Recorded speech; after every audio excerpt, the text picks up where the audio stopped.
Welcome into another Bunchcast. Today I'm joined by Chumba, also known as Rapier Kamigawa, Hello. and Robin. Hello. Today we're going to be discussing DLC stuff, because this game came out, Cities of Part 2, and I'm very much a big fan of it, and I do recommend the base game. I want to start by saying it is a really, really good RTS, and I do think that you guys should definitely check it out. If you're a fan of Sins of the Solar Empire, definitely give it a look, because if you like Sins of the Solar Empire Rebellion, this is going to take a good picture in all the right ways, so I definitely recommend checking it out. However, there are some things that have recently occurred with this game that I do think are worth discussing because it's kind of hard to ignore them. Now, the first thing I want to discuss quickly is that there are two versions of the game. There is the current version, which is discounted for 20% off, which means it's a really good deal. It's $40. Honestly, that is a very good deal to pick it up right now. However, there's another version that you're probably going to notice right underneath it, and it's called Sins of Solar Empire 2 Premium Edition. And you'll see it's 20% off as well at $80, which is very, very steep. But then you'll also notice before that, it's at a total of $99.99, which is basically $100. Like, that is very steep. And we're going to talk about what that premium edition offers, because I do think that it's kind of experimental, and I think that it's kind of not something that I feel very comfortable with getting or buying. And I also want to underline I think it's a clerical error, but if you buy the base game, a forewarning and a PSA is so I was gifted a copy by the developers to play and stream and review, right? And which is very nice. I like them. They're nice guys. But I think there's some sort of error. So I own the base game. So if you want to get the expansion and all that, you add it to your cart, right? And it doesn't discount the fact that you own the game already. So if you buy the base game, you still have to pay $100 or right now $80 to get that. And I feel like that must be a mistake, because that doesn't. It's not a bug. It's not a bug? No, that's the way Steam works, because that's a different edition of the game and not a bundle. Yeah, okay. Because there's no premium DLC. Yeah, there's no DLC whatsoever. So that's not a bundle you're buying, that's just another game, is how Steam recognizes it. See, that's a little fucky-wucky, because that means it's still a clerical error on their part, the developers, because they should have had the season pass. The literally everything that's offered in here should be sold separately. Yes. So, for example, edition should be a bundle. if you don't want the soundtrack, you don't have to get it. You don't want Path to Power, you don't have to get it. You don't want that, you don't have to get it. You can pick and choose, right? That's how that should work, but it doesn't. You have to have them all, or simply none, and just have the base game, right? So that's a little bit concerning. Now, I do want to talk about the DLC in question that are included in the premium edition. Bear in mind that this is not out. This content isn't out yet, except for like the digital soundtrack. Everything else is not out yet. It's not done. So it's a early access season pass style of thing, which I'm not a big fan of season passes personally. I think that it's not very good. It does bother me quite a bit. But the first DLC, quote unquote, in the alleged season pass is Path to Power Scenario Pack. Now, this comes with custom scenarios. It doesn't really go into detail with what scenarios, with unique starting conditions and victory conditions. I really think that locking different starting conditions and like mission sets or like options out of like the custom skirmish games is a big mistake. That there's really no reason to DLC that behind a paywall.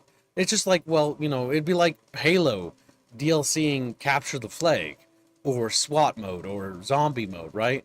Like, I'm not a big fan of that kind of DLC because it doesn't really add anything. So, it's just one of those things where it's like, it leaves a bad taste in my mouth. Another thing that also really upsets me more than anything, because if you're familiar with me, you know that my opinion on Creative Assembly is very negative, because they sell unit packs for factions that you already bought for a game, so your armies are incomplete to begin with. One thing that very much concerns me is definitely like the fact that they're doing unit packs here too, because reinforcement ship packs, new forces join the fray as each race gains 2 new units to field. Unit packs, not a good idea. all that's going to do is divide the player base. Even if you allow, like what Paradox does, where if one player owns the DLC, the other guys get access to it, I think that's just not very good, because it just means that other people are getting gimped factions. It doesn't really feel like we have the TEC fully unlocked, the Vasari or the Advent, right? Because technically we don't have them all. They're missing units. And by DLCing units, it just doesn't, again, another DLC that just leaves a bad taste in my mouth. It's not a big fan of that.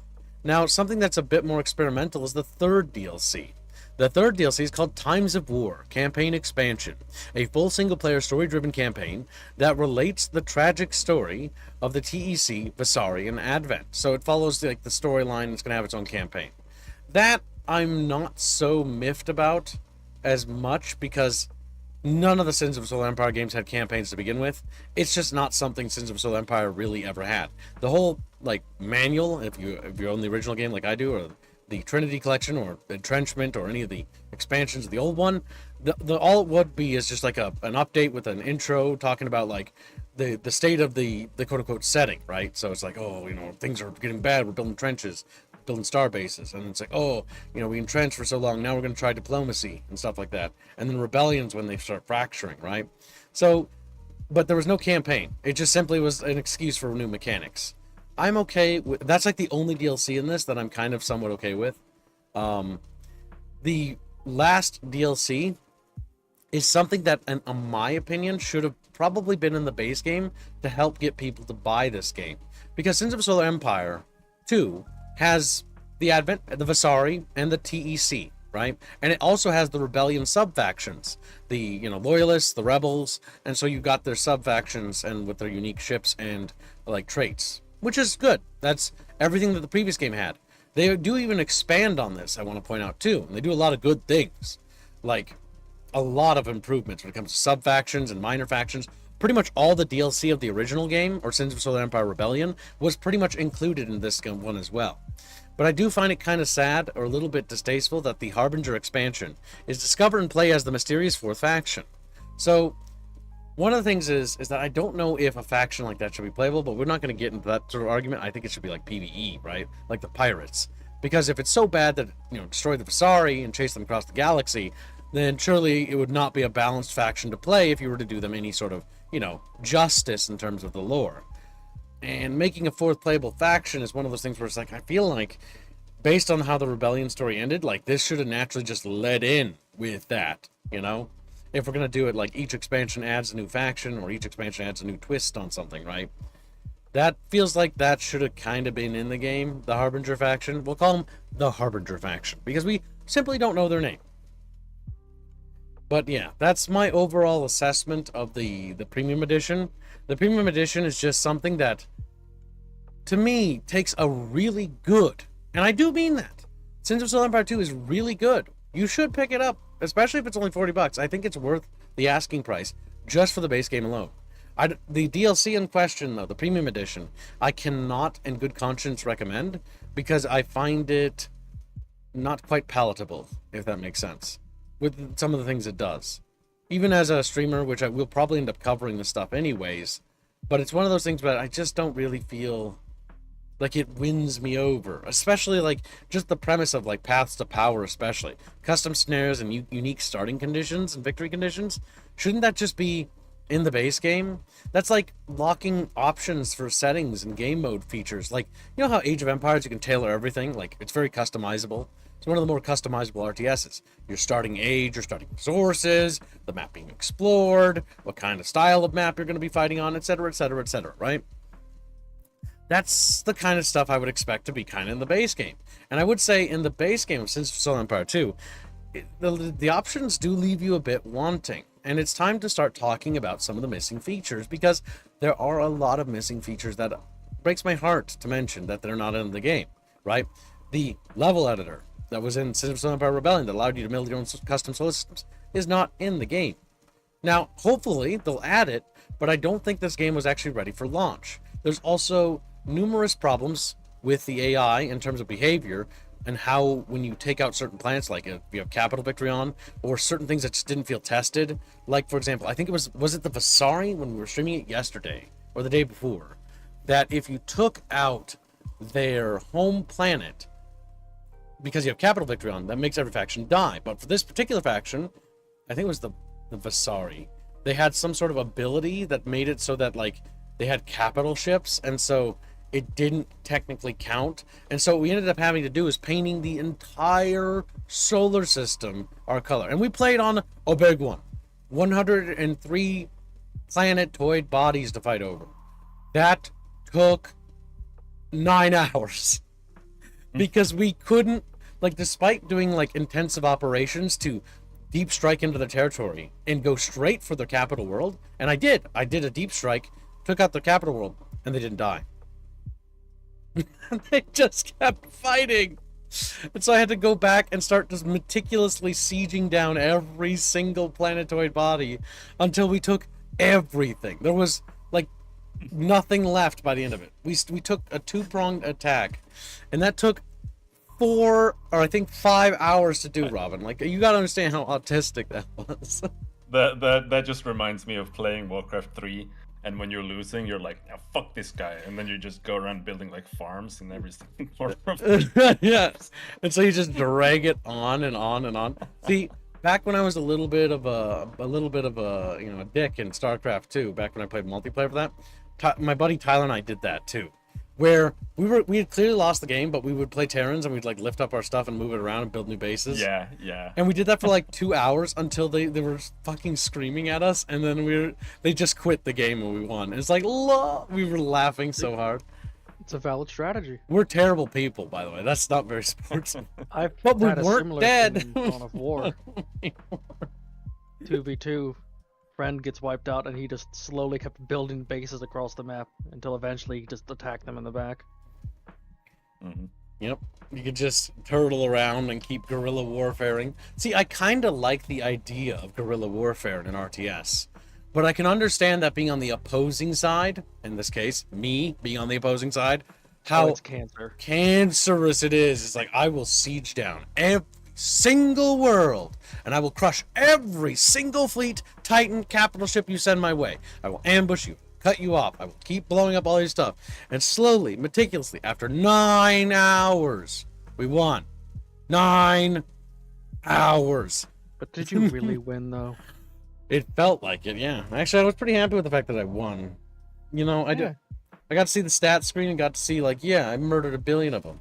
But I will say that the AI needs work. Like, for example, like one thing in this game, like when it comes to the defensive scripts, they don't place star bases next to a defensive grid of stuff. What they normally do is they do sort of drop all their turrets and around the phase jump inhibitor thing, and they drop all the stars, interstellar stuff together like that. But their star base will often just be randomly slapped on the other side, so it gets no cover from the orbital defense turrets or repairs from the orbital repair base. So the star bases just pop by themselves. Mm-hmm. I also got problems with the balancing. Like, for example, not separating the logistics. Not to stray too far away from the DLC subject, but in Sins of Solar Empire 2, they remove the separation of logistics from capital and regular flotilla. So frigates and cruisers and capital ships now share the exact same pool of logistics. That means you can have a lot of capital ships if you have the resources, but it does mean that cruisers and frigates in the late game are all but extinct. It's just capital ships and titans. And that's what it sort of devolves into. It's kind of sad to see cruisers just disappear altogether. They have no value in the later stages of the game. Mm-hmm. Mm.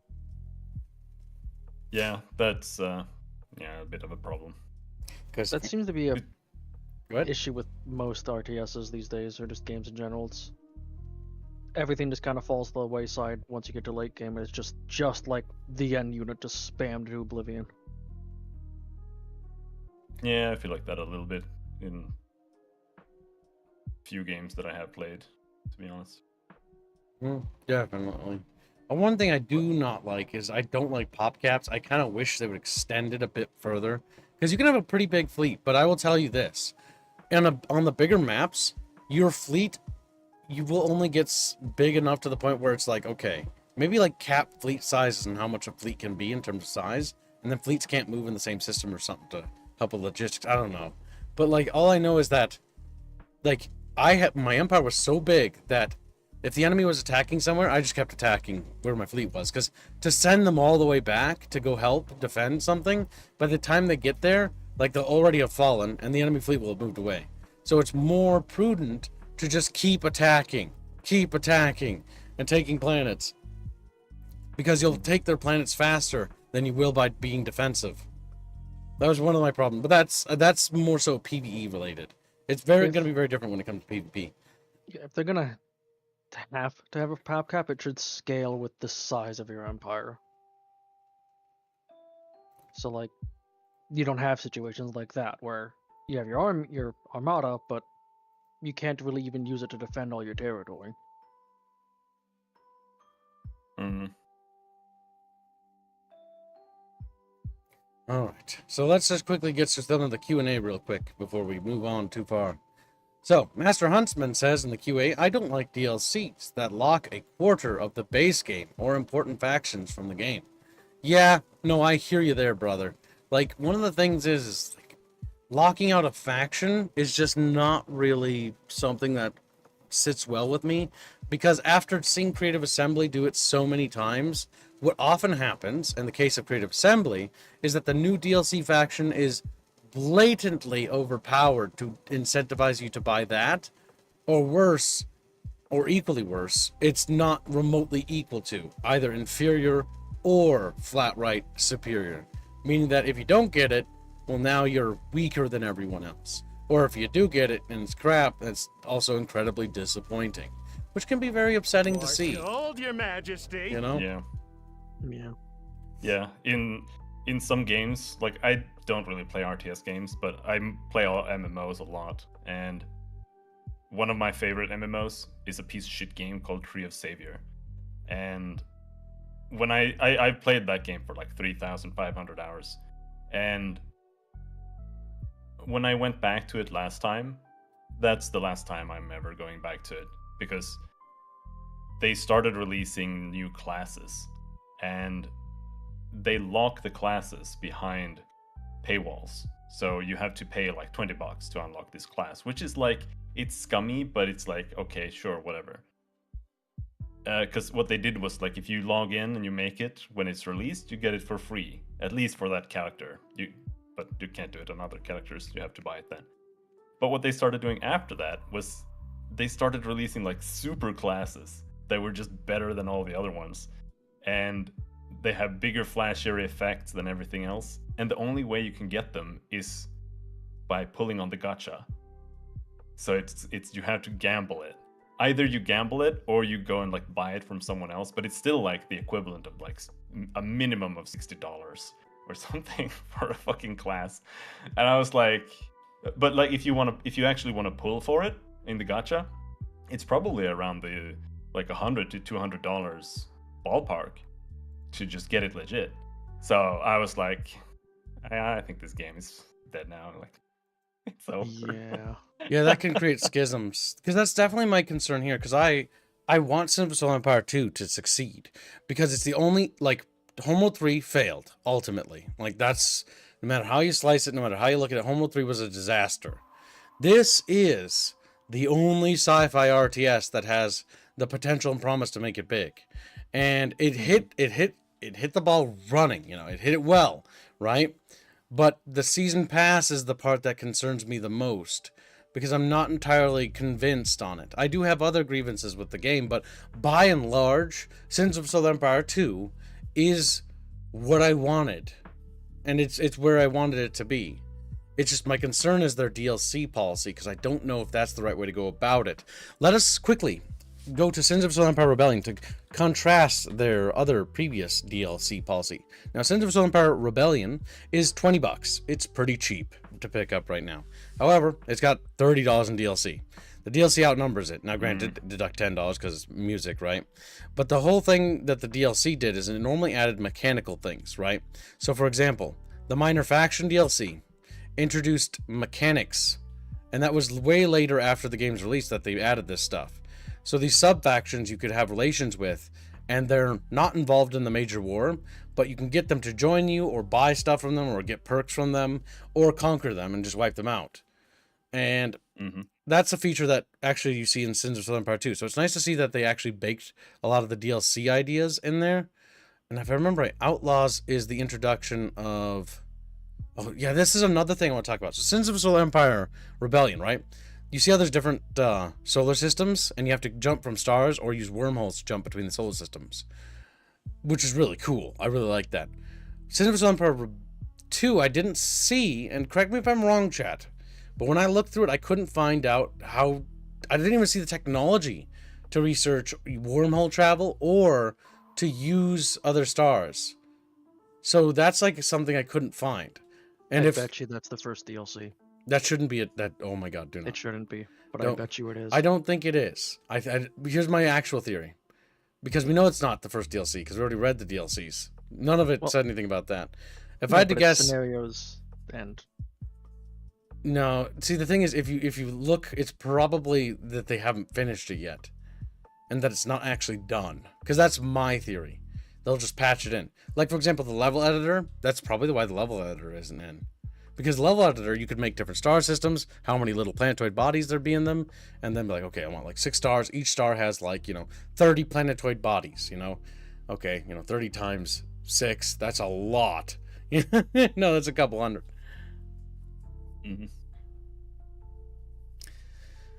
But that's like the big thing, right?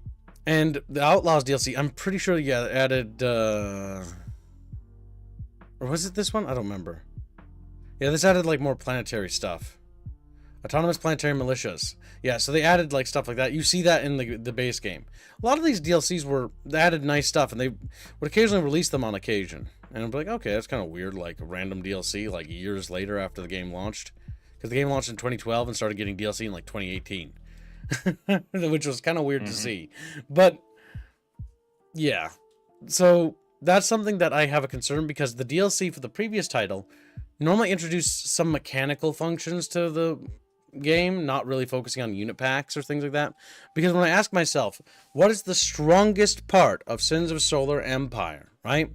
The strongest part of Sins of Solar Empire is its sandbox RTS. It's a sandbox RTS, right? What in here helps with that? Paths to Power really feels like it should be something that should be a free update. Like scenarios and victory condition stuff, I cannot imagine that being a good idea. Unless they fucked up the description and it's not like, it's like narrative and it's got like these cutscenes or something. I don't know. But I don't think it's that for sure. The reinforcement pack is something that really leaves a bad taste in my mouth. Unit packs? No. Yeah, that's... Units should be free updates, in my opinion. As I could point out quick, because like, this a premium edition indicates like, okay, when you purchase the game, you're not purchasing a finished game because they already have a roadmap of what stuff they're working on. But also, it's $50 extra, so they're more or less saying each of these DLCs is worth like probably $10. That's 6 units for $10. That's awful. That's ridiculous. That's not very good. Now, I got another question we need to go through quickly in the QA section. Kainu Akuma asks, so what's the problem with the DLC? Well, if you've been listening to the stream, my biggest point of contention isn't actually the pricing initially. Like, the pricing, don't get me wrong, $100 is definitely a point of contention. $100 is a massive asking price, especially in this day and age and economy. And I know many of my viewers don't, have $100 to just willy-nilly throw around at a video game, So, it's a hard thing for people to get into, right? But the big thing is the contents of that DLC. Like, they don't really add a lot to the sandbox experience. Like, Times of War campaign expansion. Like, don't get me wrong, a narrative campaign and the story and the setting of this game probably could be cool and fun if it's made right? But is that campaign expansion for all 3? Do we get a Vasari, Advent, and a TEC campaign? And then do the Harbinger faction get their campaign and their DLC? Or, like, how does that work? Is the campaign multiplayer, co-op? Is it just single player? Like, what is it? Because Sins of Solar Empire has always been a game that I've always considered to be mostly a multiplayer RTS. Like, you can play it single player, definitely. There's plenty to do in it. but its real strength and strong suit comes out when you play it with friends or against friends, and you just have like a sort of a brawl, and you just have a nice game together, you know. Mm-hmm. And that's like the big thing. Kamu asks, so the Sins of Empire 2 is only on Windows for Steam, so me being a Linux user will never play it. Well, that is very sad. But I don't know that many games are made for Linux. Are they? I don't think kinda it's a rare. typical thing. Yeah. Yeah. Like, if you want to get into gaming and, like, doing lots of gaming, odds are you're going to need to get a PC. It just is what it is. Not a lot of companies normally make things for other systems. Or operating systems. Sounds same, says Jaegerance. Monetization PLN strategy. Games been having Gladius, for example. It's okay if you want to take your time when you type. You don't have to translate it. Cycle says community tournament idea. If everyone picks a race, if a race loses too many, their victory bar lowers to where they have to fight over their home map. And if they lose, they are knocked out of the tournament. That's not really. I don't really know what that's in relevance to Cycle. All right, fair enough. I think Yeah. what Jaeger is saying is it sounds like the same monetization plenty of strategy games have been having. Yeah. And it's true. And Especially, Go well, ahead. I mean it's mainly the grand strategy, but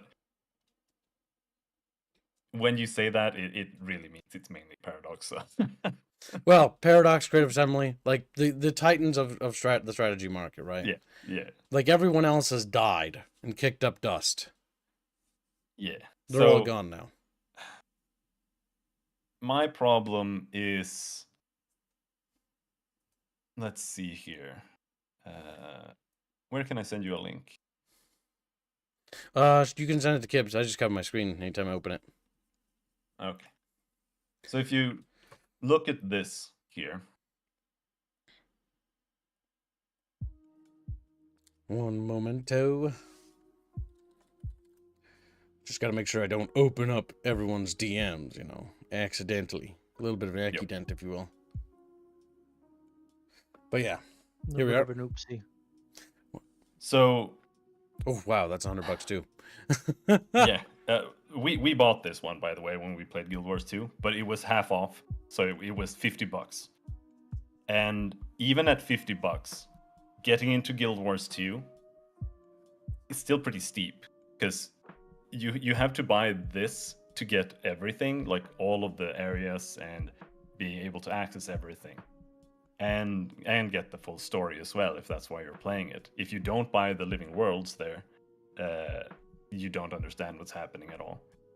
And on top of this, after you buy this, you also have to buy the next 2 expansions, which is another $50 total. So $150. Holy fuck. that's $150 to get into this game. And it kind of makes sense, right, when you think about it, because it's like, oh, you know, we made all this content and it's not like it's gone away or anything, so we can just still charge for all of it, you know, just like it's been for everybody who's, you know, been playing it the whole time. You know, they bought one thing at a time, so it didn't really feel that bad.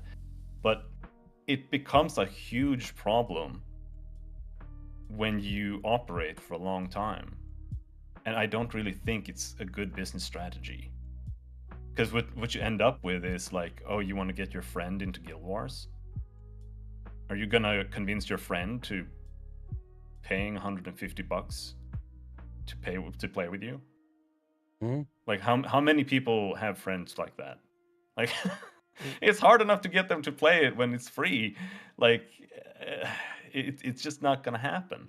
And go ahead. As I say, the problem is they don't ever go back and decrease the cost of these things. Like a little bit, but not a lot. And if you look at games like Crusader Kings 3, right? Yep. I'll open that There's up. no world that I would ever buy the whole package. Like, are you out of your goddamn mind? Like, holy shit. Like the only people who have the whole package are people who played it from the get-go and just kind of bought one package at a time, you know. That's And like, oh my god, it's that's $133 now. See, yeah, it adds up because that's how they do it, and, right? Yeah. and that's like fine, but if you look at this in contrast of Guild Wars 2, these DLCs are shit. Like, I'll be honest, they're terrible. Because when I'm playing like Stellaris, even with all the DLCs, like I barely feel like the game changes. And at least when you're playing like Guild Wars 2 or something, you're getting whole expansions of areas and story and content, mounts to farm, gear, you know, all of this stuff. But they're asking like the same or more, like twice as much for strategy games, that it just doesn't feel like it's sensible at all. Like, and I just think that if they're gonna do anything, they should just sell like the latest DLC and roll everything into the base game for like $40. And they would have so many more people who would buy the game. Like, I don't see how this is the way to go. Because if you look at like Stellaris DLCs or even Crusader King DLCs, they usually don't have a lot of reviews. Crusader Kings 2 is actually horrendously bad with that. And Stellaris has gotten there as well. Like I just $44. yeah, The like, majority are you kidding me? twice or three times what they should be, Like- price-wise. Like, think about that. Do all these DLCs add the same amount of content as the base game? And as somebody who has a good amount of them, I want to tell you right now, this one shouldn't be worth $20. It should have been a free update. Free update, free update, free update, free update, free update. Most of the shit should have been in the base game. But because it's so, like, half-baked, right? And that's, again, to tie it back to Central Empire 2, that's, again, my concern, right? Is this really worth it? All you're going to do is make people not want to buy the game. And I think that's a mistake, because I think that the DLC thing, the greed that has seeped into the industry, has gotten so bad because people are so complacent with microtransactions or free-to-play things. I've bought free-to-play stuff. We all have, to some degree, from free-to-play stuff. But it's one of those things where it's like, it's something that I think is critically, like, starting to affect the industry. And it's also, my concern is it's affecting the quality of the product. Products aren't improving. They're getting worse as time goes on. Crusader Kings, you know, you have to buy tons of DLC to unlock basic mechanics, or just to get basic mechanics expanded upon.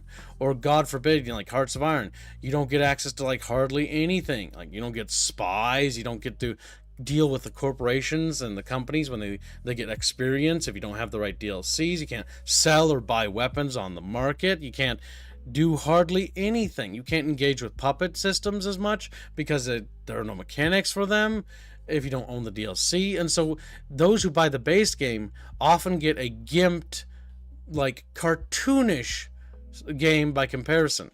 That's why when I see this sort of DLC policy coming into effect here, like, I think it's the slippery slope, you know? It's the slippery slope where once you start going down this path, it's going to go downhill. And historically, every company that's ever done this has always resulted in the exact same thing.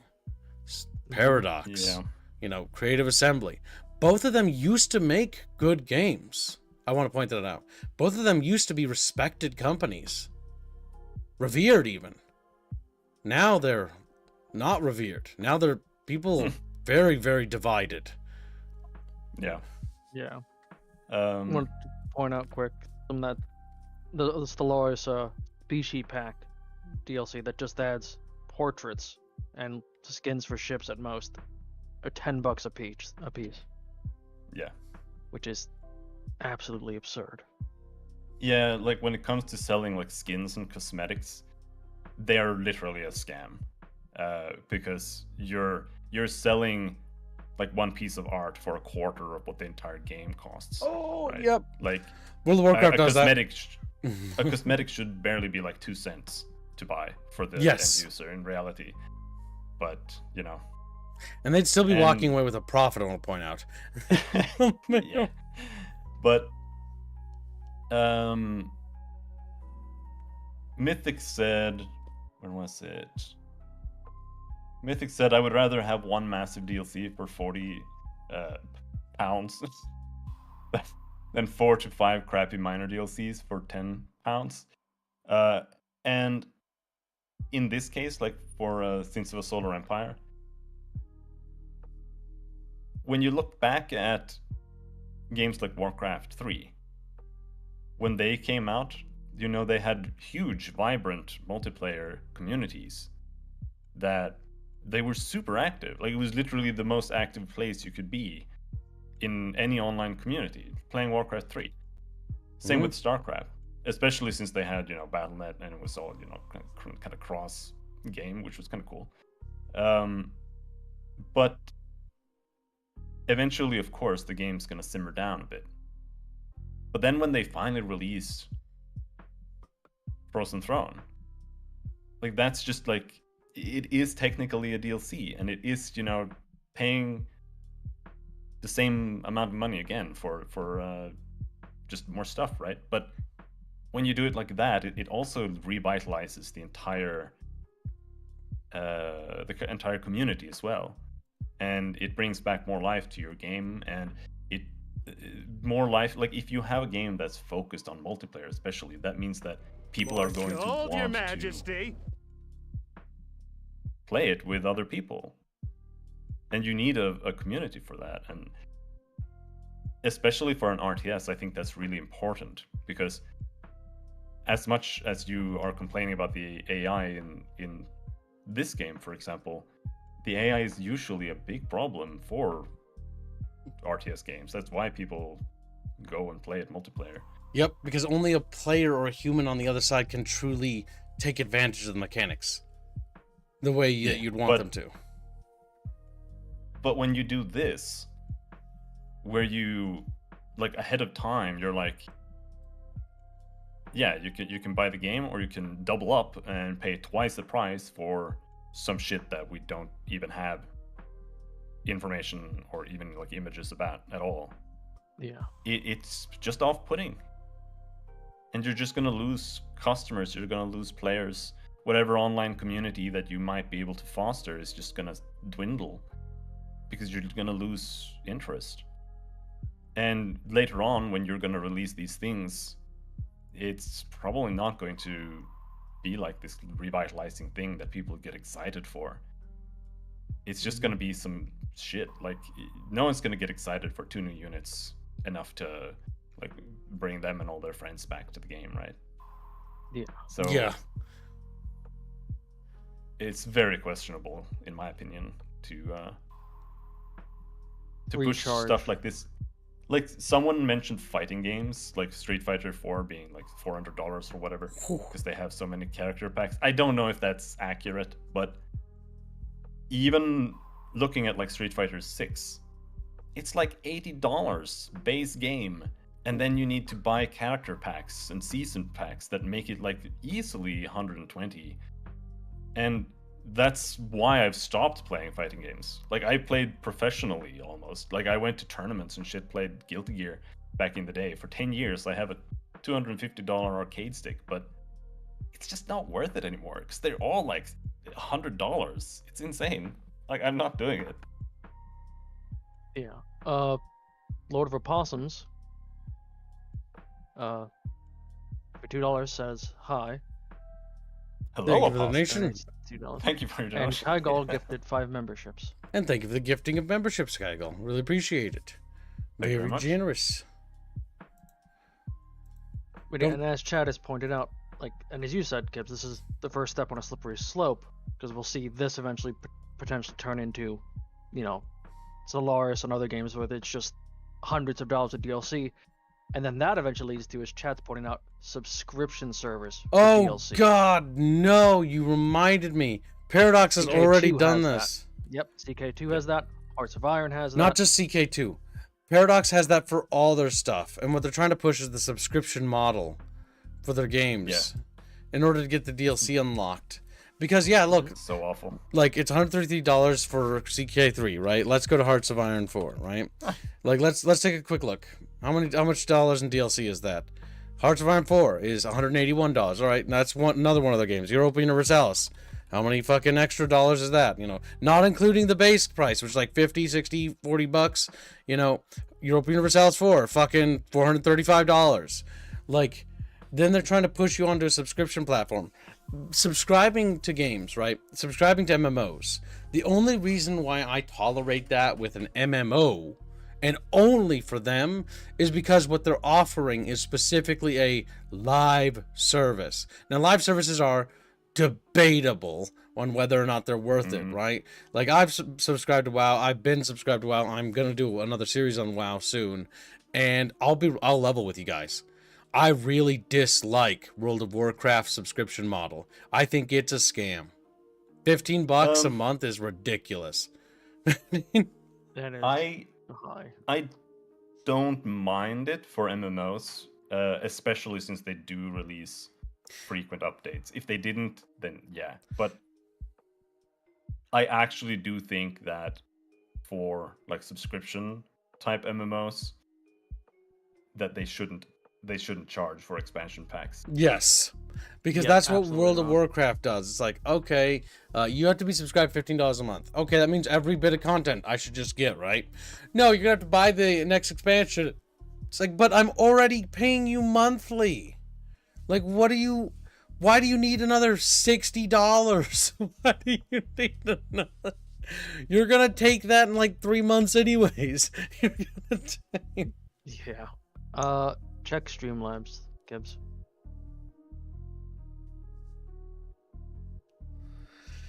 It's just not good. Check Streamlabs. Wilco. Alert box. No, Streamlabs, please don't be weird with me. Just cooperate with me. Silly little software. Silly little program. Chapter joins all say, only strat game I'm good at, sort of, is chess. Does Sins of Solar Empire play? No. No, none of those play like chess.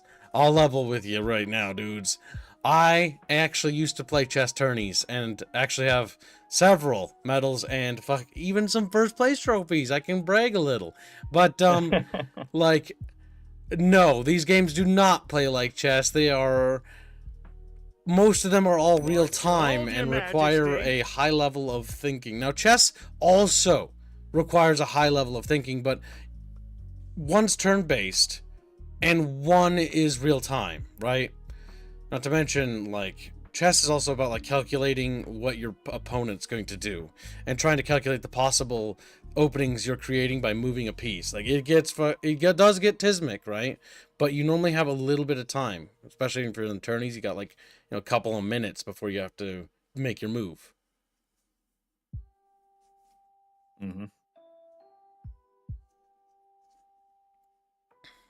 No, Plague, I wasn't in the chess club. I'm not Todd Howard. I just played tourneys. There was no clubs in our school. Moogie's Dono? Moogers? Moogie!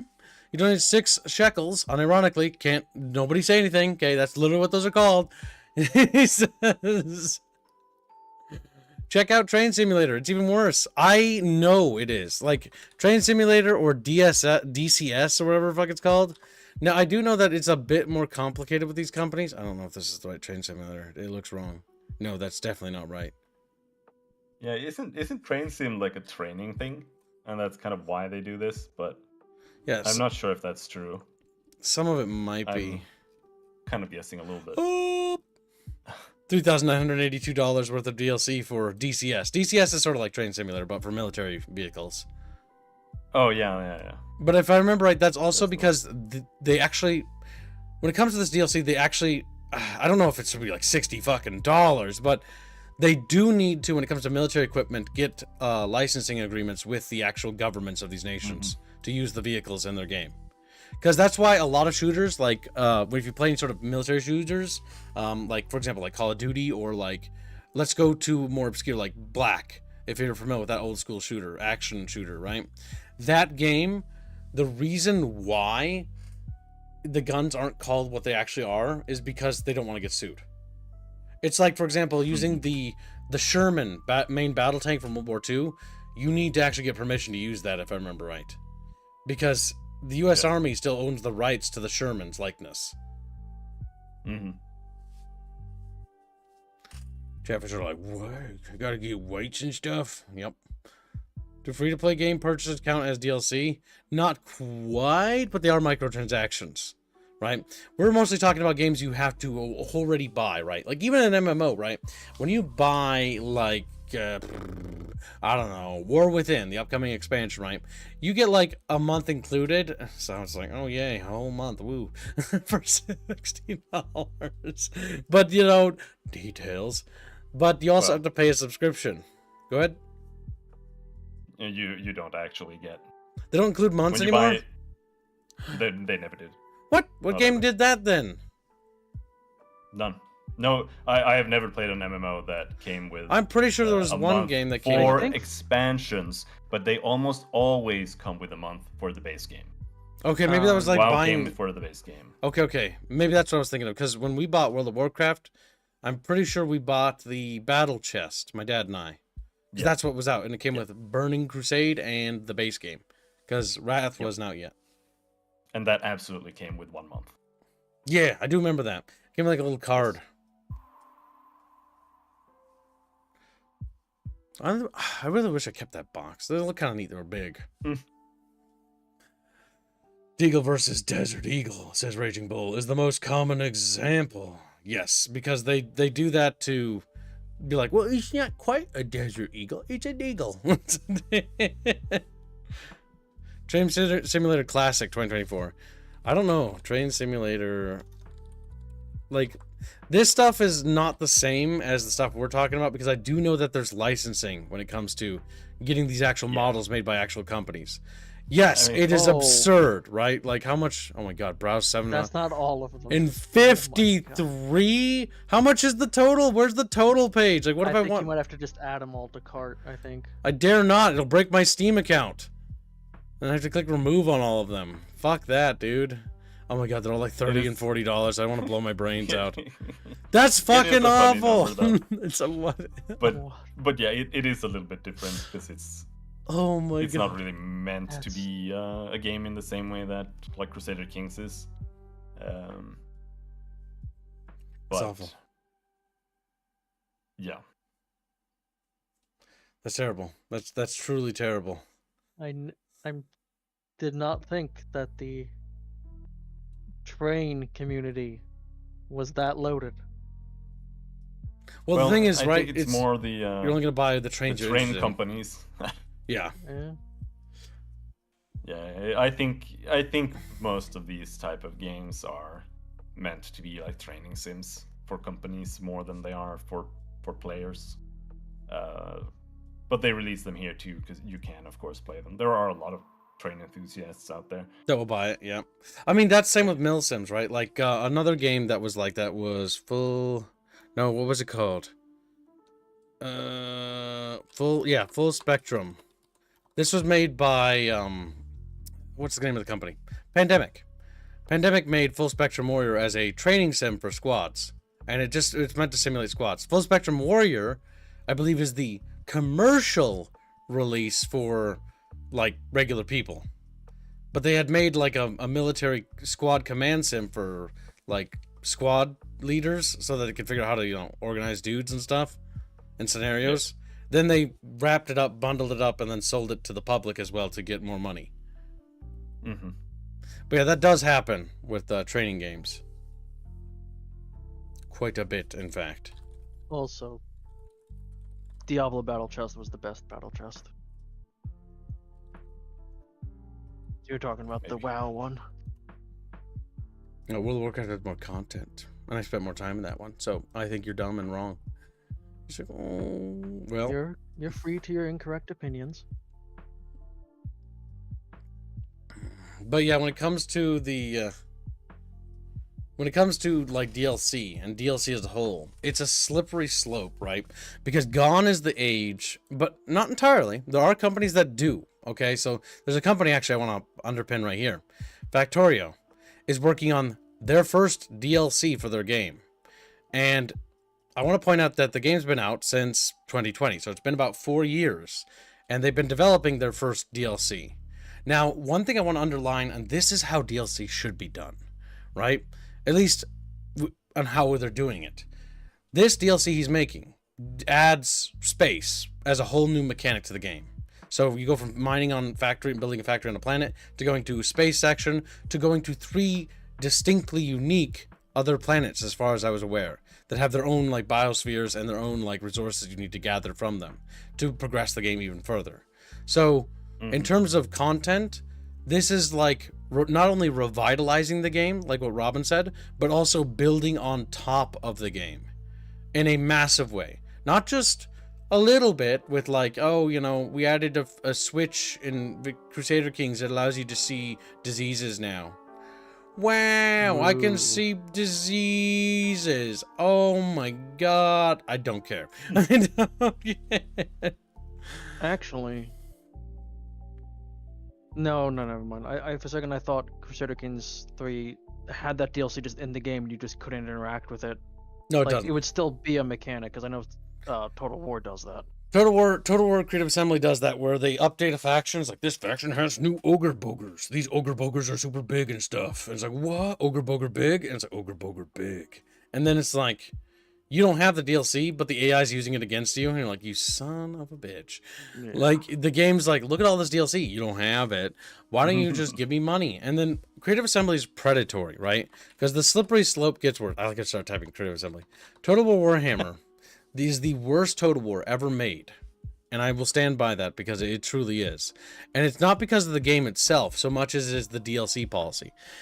The DLCs in question are disgusting because they introduce a character from 2 factions, right? So it's like, you buy Twisted and Twilight, it's like, okay, well, one's like a Skaven and one's like a Wood Elf or whatever.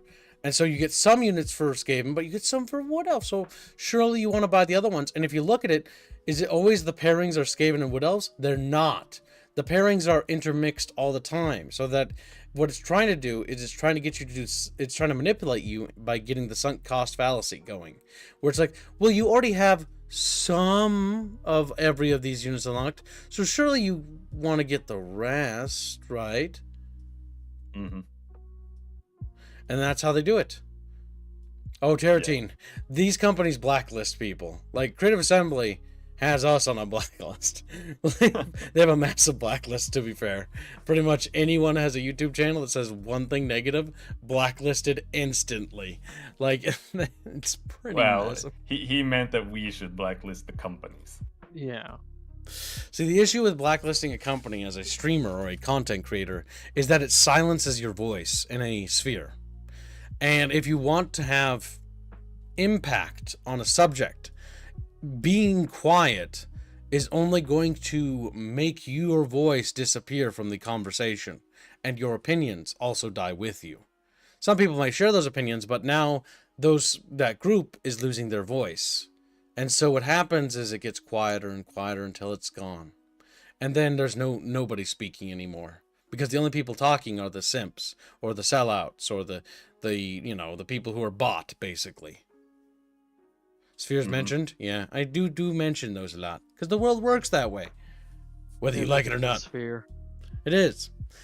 Connor Brooks says, hey, Kibbs, me again. I feel like you're about to hit me with an ad or something.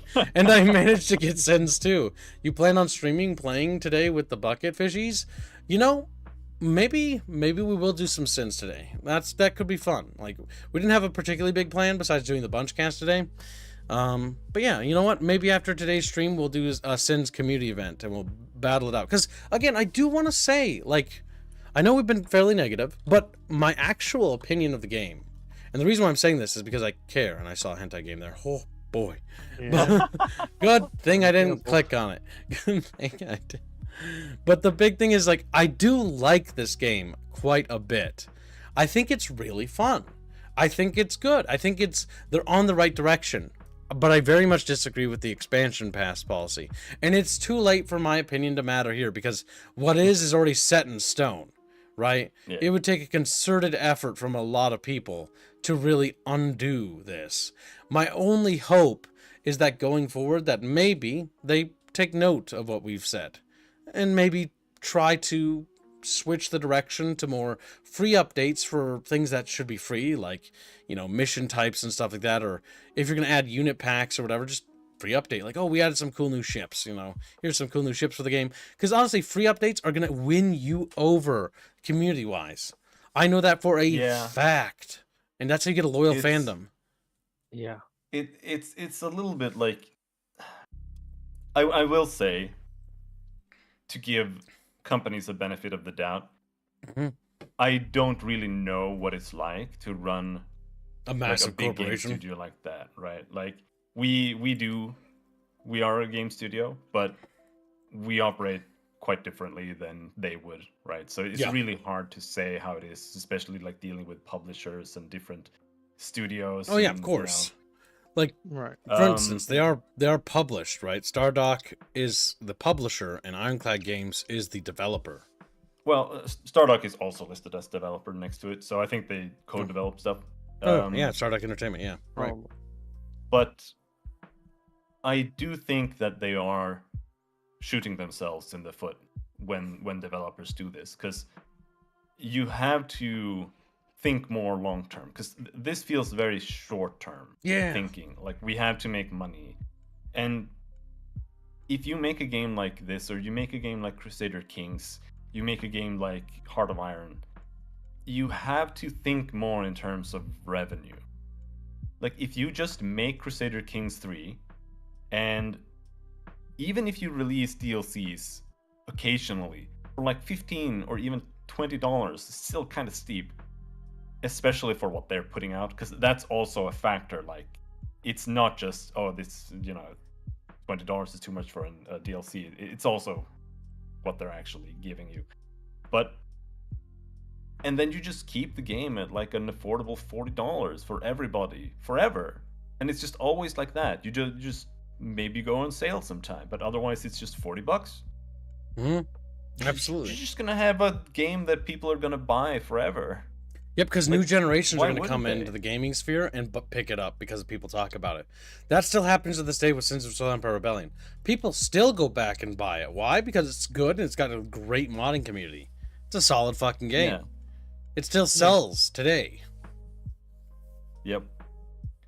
And that's the thing about games. Like right now, the only way to get into Crusader Kings 3, unless you're willing to buy everything, is just to play it online with someone else, and that's like, you just have to know someone with all the DLCs, I guess. Just meet a streamer who has to stream it. There you go. There you go. Fucking A. Oh, see, even as a streamer, right? Because we make our living off of content things, but I know, because I talk to my audience, I talk to you guys, and I do care about you dudes, and I know not everybody has, like, not everyone even donates to our channel, right? So they're hard pressed. It is what it is. Times are tough, right? And to ask you guys to pick up, hey, go pick up this, $60 game, and like, okay, yeah, that looks fun. I guess I can save up for it. And you save up, and you save up, and then you get the game, and like, oh, I only have a little bit of the game. The other $120 of the game are way out of my price rate. And like, I just don't like the idea of that, because not everyone has $60 to drop. $60 is a lot of money. In the industry, people were saying that 60 was going to come down. I remember that with the digital age. Now they're trying to push it to 70. Talk about weird fucking lies, right? Yeah. Games should be coming down as a price, because as time has gone on, they've gotten easier and easier to produce, right? But the reality is that it's not coming down. It's going up. It's increasing. And that's not good. That's actually bad. Yeah. And yeah, I don't know. Like, I just get really demoralized when, like, if you go to RimWorld on Steam. Oh yeah. Wilco, one sec. RimWorld. Here also, we go. quick, Raging Furball apparently found the total for the training sim. Oh boy. 24. Apparently for the DLC in game, it's $11,779.40. Wow. Mm-hmm. That's retarded. All right, continue. Yeah. But for RimWorld, like, the game, the original asking price was, personally for me, kind of steep. But it was on that that level where it's like, maybe I can buy it, maybe not. It really depends on how your income, right? Like how you feel about it. Because it is kind of it is worth $35. Like I won't blast that price. It's a Yeah. fair price. It's an honest price. But it's still like a little bit like I don't know if I want to buy it. I'm not sure. But then he never puts it on sale, which like okay, sure. Your choice, whatever. But then he started releasing DLCs. Like if you look, he has 4 DLCs right now. Anomaly, Biotech, Ideology, Royalty. Jesus. And now the game is $110. And now I'm not interested anymore. Like there's just no way I'll Yeah, never no, justify same. this. Like, Yeah, and the soundtracks aren't even part of those DLCs. the soundtrack's No, right here. but yeah. But I mean, not bundled with the price. No, but if you just buy the DLCs plus the base game, it's like 112 or Yeah. something like $116. So it's still over $100. And Ridiculous. like, if you're gonna offer me that, you're like, it's gonna have to be a full-fledged ass MMORPG without subscription costs or something. Like, otherwise, how can I possibly justify this? Mhm. On the topic Like, of no. RimWorld, Mm-hmm. I know. Now, I'm hoping it was just the free updates, but I know the content updates effectively were just mods that they just ported into the base game. Yeah, they're very controversial as far as I'm aware. And it wouldn't surprise me to know, based on the way they were handling that sometimes, if some of this DLC was mods to some extent that they just took. Maybe. I mean, I don't I'm know. not saying that's the case, but I'm saying I remember when they were introducing. So there was a blow up at one point with one of the content updates where Mhm. people were proclaiming that they just took the mods and didn't even credit the people who did the original work, basically. Mhm. Because that's the thing, right? When, at least as a fellow developer, when it comes to our game, because we've talked about it, right? Like, we've talked about it a lot, honestly. When it comes to pricing, you're competing with a lot of other people, right? Like, RimWorld, Ludian Studios, was competing for Robin's money. They were, right? Mhm. And they lost that competition because when you saw the DLC, Fine. you don't want to give them $35 anymore. No, like, because that's the thing, right? Like, it's not a choice anymore. Like, it's easy to say that, but you can just buy the base game. Like, you don't have to buy the DLC. But that's not true. Like, if I just buy the base game, I feel like I'm just playing a demo. I just feel 'Cause like you I'm are. scammed. You're playing Yeah. a dilapidated version of a game. Like, that's the problem, right? Like, the thing is, why did it work way back when? Like, with Red Alert 2 and Yuri's Revenge, right? Way back when with that. Well, Red Alert 2 stands alone, and it doesn't need Yuri's Revenge. Yuri's Revenge is its own thing. Yes, it requires the first one, but it builds on top of it. And it stands alone, too. Neither are required. Or, well, the expansion requires the previous one, but in the sense that you don't have to, what's the word? Like, have an incomplete product, because Red Alert 2 was made to be complete to begin with. You know? It's got both campaigns. It's got its fully fleshed out factions. It's a complete story. The expansion just simply added another story and a new faction. The issue, I think, nowadays is that the DLC has become endemic to the point where it's like, it's just, we gotta make it because that's what everybody does, because that's what companies must do. Everything has become a subscription service. Like, look at Adobe. It's beyond just this industry. It's affecting everything like a disease. Look at Disney Plus. Look at Paramount Plus. All these subscription services, a disease that's continuing to spread, right? Everything's a subscription service. Everything's subscription. Like, Clip Studio tried to do that and got massive blowback. And they tried it once. They will try to do it again. They're just going to wait. That's always how it works. It didn't work this time, but they're going to try to push the bar a little further. And eventually, you'll get complacent. Blake will be like, well, it's just, just a DLC. What are you complaining about? And then Well, it's another DLC and another one. it's also generational, because when you grow up with it, it doesn't feel as weird necessarily. Like, it might, but But it's different. It's the norm. It's like, yeah, this is how it's always been. Yeah, exactly. And so because of that, as they keep pushing things, it becomes more and more normal, and people become more and more comfortable with just spending shitloads of money, like $200 on bullshit in MMORPGs, right? Like, I was playing Black Desert online, and buying like a skin for your ship with like red flags was like $40, and people bought that. Jesus Christ. That's There's terrible. that infamous thing for League of Legends where it's a $500 for a skin. Oh my god. It's just like the skins and cosmetics. Like, okay, sometimes certain cosmetics, right? Like Deep Rock Galactic, back when it was, little, right? It was a little game made by a little company and a little AA publisher named Ghost Ship. Or not Ghost Ship. Ghost Ship's are the developers, right? Coffee Stain is the publisher, right? Little AA developer, little baby indie company. Not indie, sorry. Little baby game dev company. Not indie, because they have a publisher.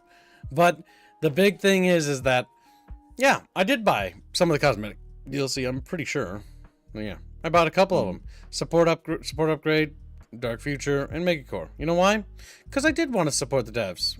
Additional, $20 is what I basically gave them.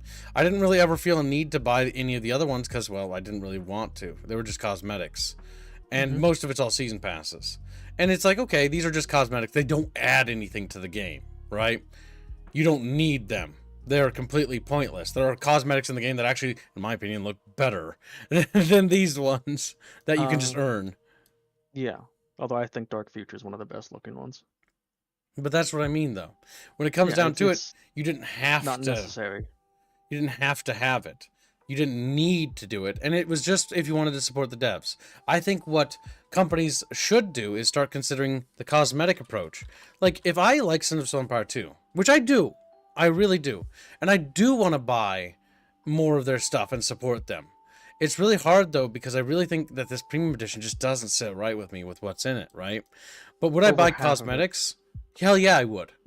Would I buy, like, if the campaign thing was separate? I'd buy it. I'd buy it in a heartbeat. Yeah, cool, I'll play the campaign. I'll check it out. Like, if they made an expansion. I have always been, and I will always be, a loyal fan of Sins of Solar Empire. Because if you look at my record, now I may not own Trinity, but I got the box set behind me and the first game's box set and all behind me, right? I played Rebellion. I played the crap out of Rebellion. I've fucking bought pretty much all the DLC. And I'm going to always be playing Sins of Solar Empire. I will always like this game series because I love this game series, right? I think it's awesome. And I think I want it to succeed too, but I'm not so confident about their decisions with some of their DLC policy that seems to have gone in a direction that's sort of mirroring Creative Assembly. And that's at the end of the day, I think my ultimate concern is that by copying Creative Assembly, or not copying, but mirroring Creative Assembly and Paradox, it sort of feels like we're going down the same road.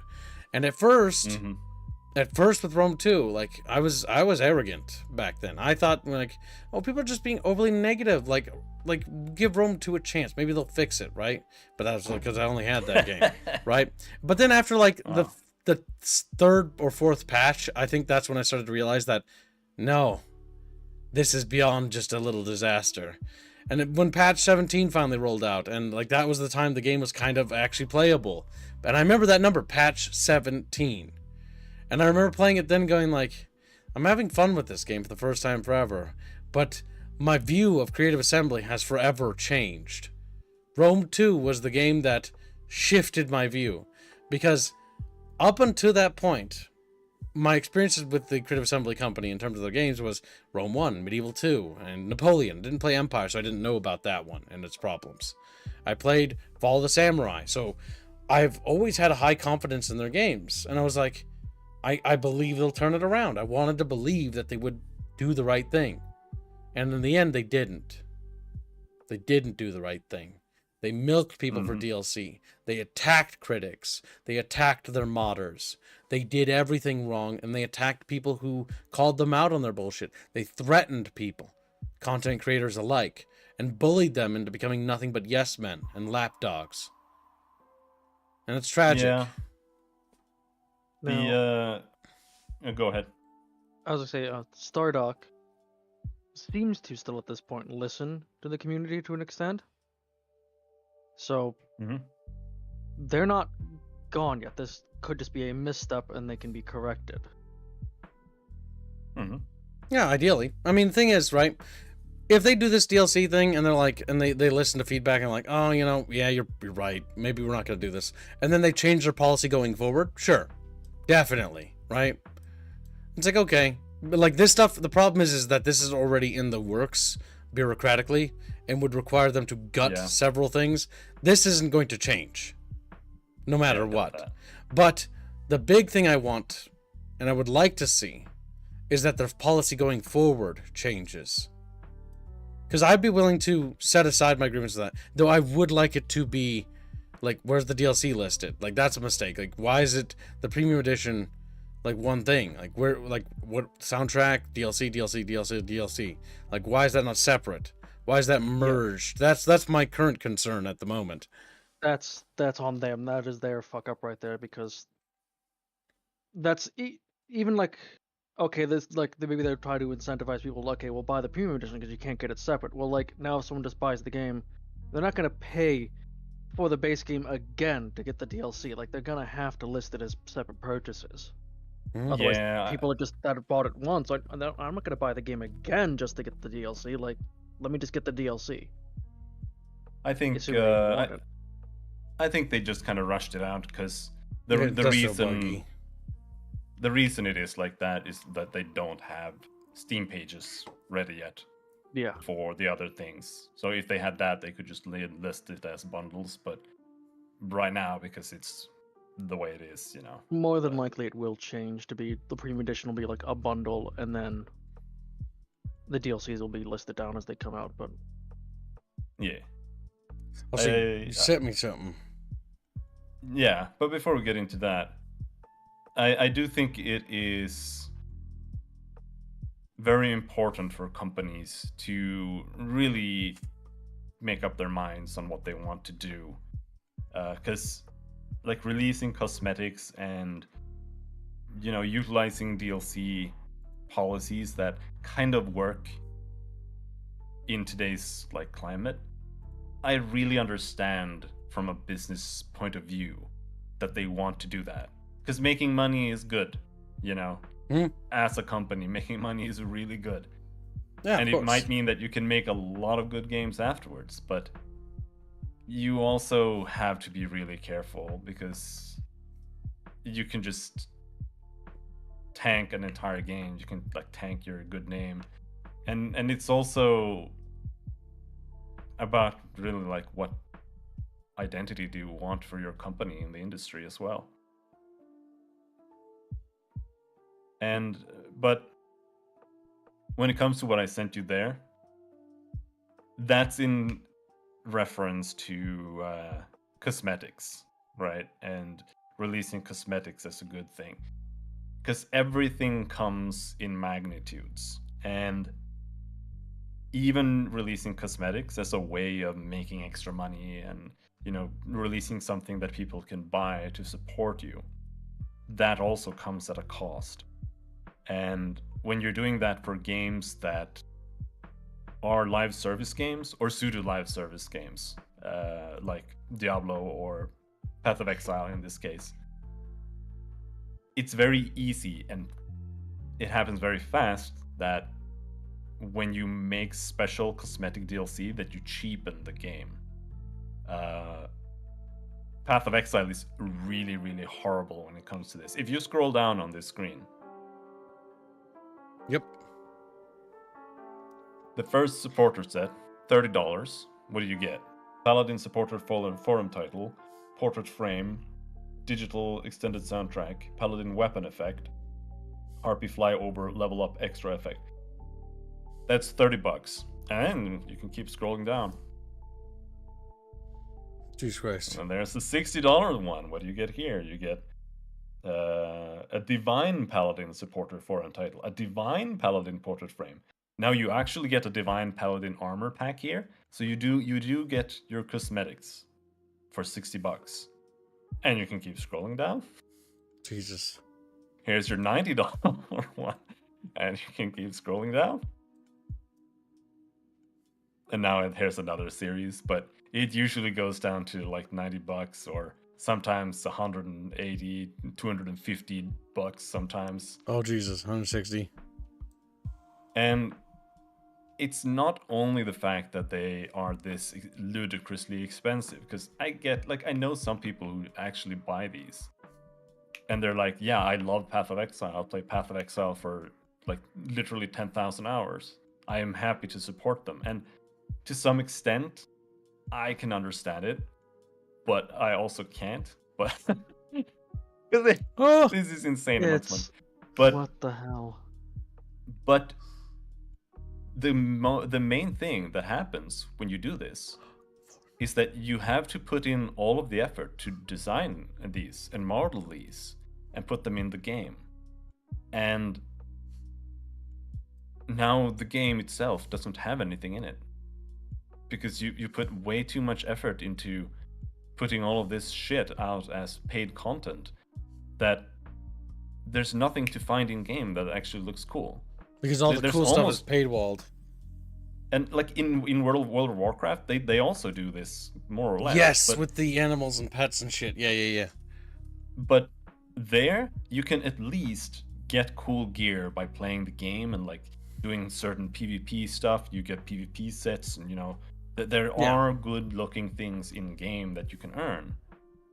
But like in Path of Exile 1 especially, like they said that they were going to try to do it better in 2, because there are a lot of there is a schism inside of grinding gear games where they really don't like this approach, because they know that it has the effect that I'm saying, that it comes at the expense of having cool things in the game for everybody to earn.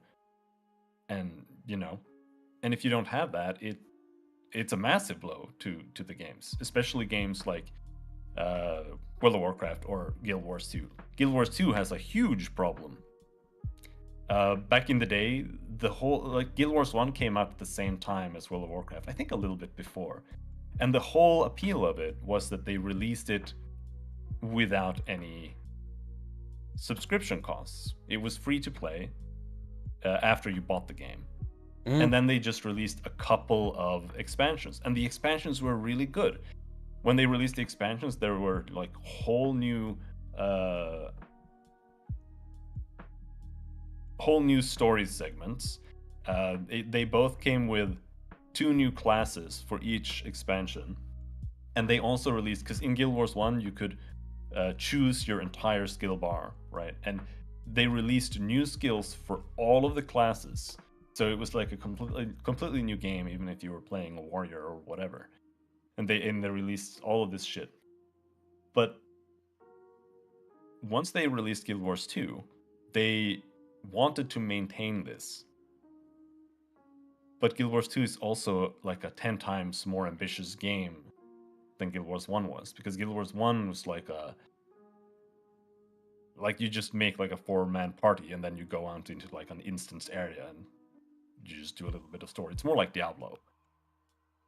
Yeah. And so what they started doing was they started paywalling everything. Like you have to pay money to get more bank tabs, literal real money.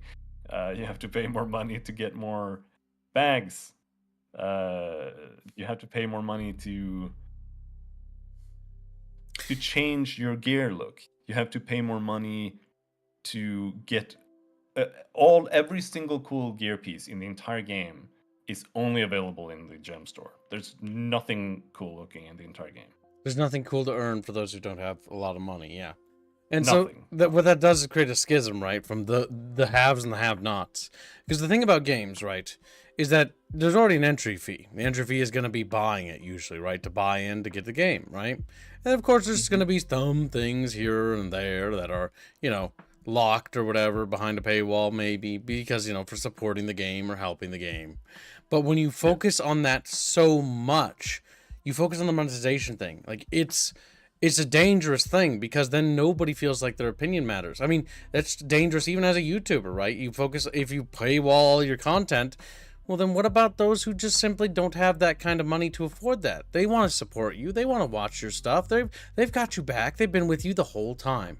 And now you're blocking them out from interacting with you because, God forbid, they didn't have $5 to give you, right? As the joke goes. But the thing is that once you do that, like what you're doing is you're betraying the people who supported you, even here, right? What about the people who were loyal to the company, who stuck around and supported their game with what little they had? Fuck you. And that's what they did. They fucked you. Yeah. Not even what little you had. I've paid probably like $60 for Path of Exile. Like, people can say it's free to play, but you still have to buy things to play it comfortably. Like I have to buy stash tabs. You have to buy like a unique tab. You have to buy an essence tab. You have to buy a map tab. You have to buy a currency tab, and then you probably want some regular tabs. And it's like $60 to buy everything you need. Jesus. And then there's nothing cool to find in the game, cosmetics wise. Like you always look like. You look like a Roman who's just coming back from the toilet, like no matter what you do. Because you just have like some random chest piece on you and a little skirt. And that's like the best you can get no matter what you do. Jesus. I always assume that's how you're supposed to look. Maybe. You're supposed to look like you literally just crawled out of a dumpster. That's how the game starts, right? You're supposed to look cool later on. Like, that's the thing about all those games. I know you don't, right? But it's like a friend playing Diablo, right? You start off like a little barbarian, you're waddling around, and then by the end of the game, you look like a slightly cooler barbarian wearing a slightly cooler crotch belt, Yeah, in Diablo 2, the end game armors look fucking great. Yeah, like Diablo 2 is still one of the best looking games, and it feels really good because you can find cool gear and put it on you, and it appears on your character. Like, it's still pretty rudimentary back then because it's just some armor types, so it's not like this unique armor that looks exactly like this, like it is in World of Warcraft. But it was still cool, right? And it's an important part of playing an RPG, especially like an ARPG that's about grinding and finding gear and progressing like that. So it's that's what I wanted to get across when it comes to cosmetics, being like a safe thing or whatever, because it really comes down to magnitudes. Like, if you just release like one package or something, like, sure, whatever, but when you start having like 10,000 packages like they do in like Payday 2 and 3, like it's like okay. It stops being a game. It's like, so my only theory on how this happens in a company or a studio is that over time the studio expands from its success, but now they need more money in order to pay more personnel. We have experience of this very same issue when it comes to like how our team works, right? For our tiny little indie studio, or even for the YouTube section, right? Our YouTube channel does well enough to the point where we have 4 artists working on art for chat. If we don't make a certain amount of money, the reality is we got to let one of those artists go, and that sucks, and nobody wants to fire anyone, right? But the reality is I think that maybe that's how it starts, if I had to wager a guess. Like, okay, they had some success, they hired new people to help, and they expanded the team a little, but it's a slippery slope. As you grow and get bigger and better, so too do your needs, and this inflation slowly continues to grow, and in some companies, you even see it boil into corruption. In the case of Activision, now that they're owned by Microsoft, I'm not sure how that works anymore over there, but you definitely saw a lot of corruption seeping in, where the CEO is taking like $1 bajillion out of the company and he's just buying like yachts and cars and shit. Like, he's not actually investing any of his money back in, and it's his money to do with what he wants. But when you see people start taking money out of a project and they keep taking and taking out but never putting anything back in, that's a really bad sign, because it means that they're not investing, they're just milking it.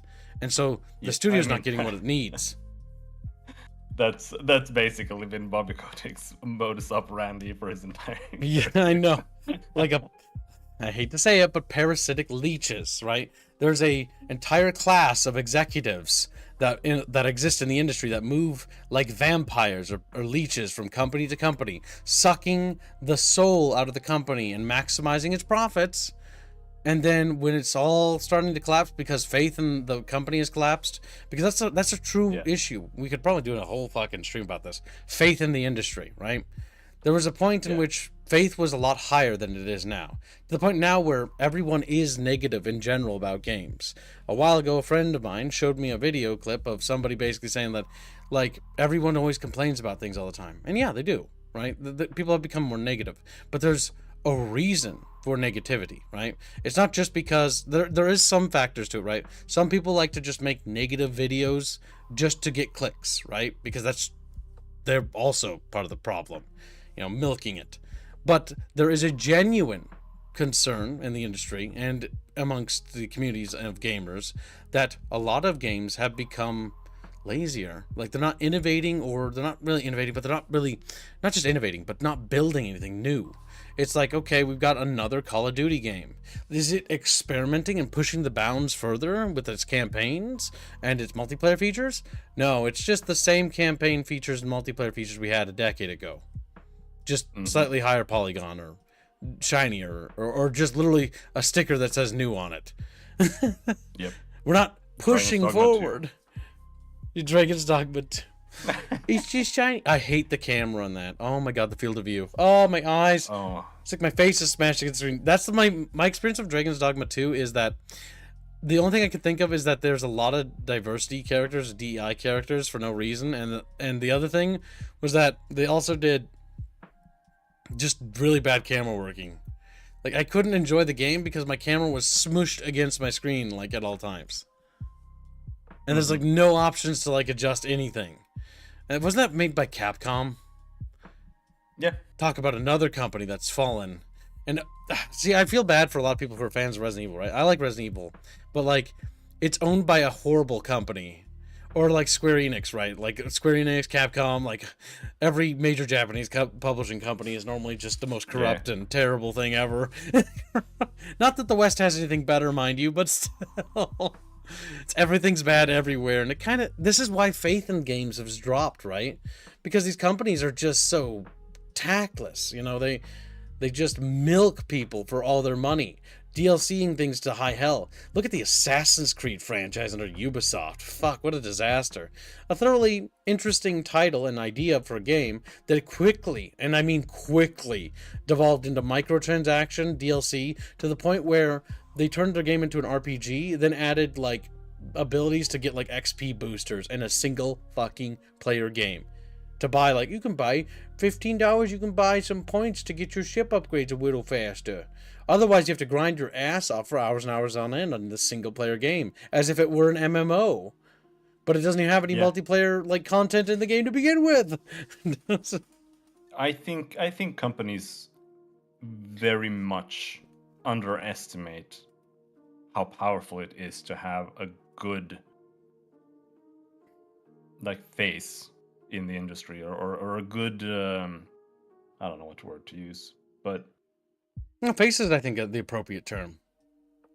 But like, for example, back in the day when The Witcher 3 came out, I really loved CD Projekt Red. I thought CD Projekt Red was one of the best companies in the industry. Like, go ahead. GOG was a great website. Like, the concept of GOG was so good. And then when they released Witcher 3, I was like, even though it has its issues, playing through the story and the writing in it, I still think it's one of the best RPGs when it comes to writing quality, and it was just such an enjoyable experience. I just bought the game full price, and it's still one of the few games that I don't actually regret buying full price. And then they disappeared for 10 years. And then they started doing like weird shit on GOG, and they started doing weird things, and then they finally, after 1 million delays, they finally released Cyberpunk. Oh my god. And then it was like a whole flood of just cockroaches just came like flooding out of their cupboards. Like, oh my god, what's happening with this fucking company? CD Holy Projekt shit. Red has gone tits up so bad. It's one of the most corrupt things I've ever Oh my seen. God. It has zero faith, zero confidence. It has nothing to its name despite all its lies. And the only thing that was able to deceive the low intelligent among us was that silly little anime they released that deceived people into thinking that the game was good again, only for them to go back and play it again and be like, this is the worst thing ever. Yeah, no, Cyberpunk 2077 is a pile of absolute garbage. Irredeemable garbage. It has none of what it promised. None of it. Yeah. I mean, I don't hate it as much as you do, but I do think it is a piece of shit. Oh, Like, I hate it so much. It lied. There's so many things they told me, like, it's gonna have these quests, and you can like climb on walls, and you're gonna like have multiplayer, and you can do quests together, and it's gonna be like this massive world filled with so many quests and stories and dynamic police systems that they'll track you, and you'll have different relations with these gangs. No, none of that works. There's none of that. It's literally just GTA 3, but with Deus Ex tacked on. Oh my god. It's like a crummy day. Oh my god, in the story. Like the side quests are okay, but the actual main plot is just the most annoying story. Then they have the audacity to make. Oh, hold on a second. I am not done. The DLC, the fucking Freedom DLC, or whatever. They're like, we're gonna add a new ending because everybody hated our endings, and so they added a new ending. And the new ending is like, fine, you lived, but your life is horrible. Fuck you. And it's the ending. Oh my god. Like I unironically, like I did all of the endings in Cyberpunk, and I was like, killing yourself is the best ending. No, it is. Killing yourself is the best ending. Like, they add a DLC that's like, okay, there's 2 new endings or something in this DLC, and they're both like, one is like you die still or whatever, and the other one's like you lived, but you're miserable, and your character's like, I wish I had died. And it's kind of trolled. I wish I killed myself on that Don't roof, they have man. the other characters give you shit for killing yourself too? Yeah, I think They so. do. They want But like, you killed yourself. Yes. Oh my god! At the end, where they leave you messages, yes, it's like, B, I can't believe you're God. You killed yourself. It's like, How oh could my you god. do this to me? Oh boy. Cyberpunk It's such a fucking piece of 2077, shit. like, it's you're not really the main character. Which is They funny. wanted to tell all these other character stories, and you're just the vessel for these other characters, I think. You're the side he's character. So annoying, dude. Oh, you V or the other guy, Silver? Yeah, V. Oh my god, V V is fucking annoying. I hate V so much. But Silver isn't much better. He's Like- fucking annoying. Yeah, John or whatever. Silver? His name's Silverhand. Yeah. John is Silverhand. Yeah. He's fucking annoying as fuck. But like your character is somehow worse. It's crazy. Oh my god, the writing is so bad. It's just not even funny. Not even funny. Jano Go ahead. donates 25 PLN. The message of every ending of 77 brought together is, stop trying to go big or you'll be very sad. Hashtag skirt, hashtag fit, hashtag chrono trigger. And then Alfred, B228, donates $5 and says, if Sins only has these DLC, then we don't see any more DLC for like 2 or 3 years, how would you view it then? See, that's an excellent question, right? So we can actually talk about that. So I'm actually glad you brought that up. Thank you, Alfred. Very generous.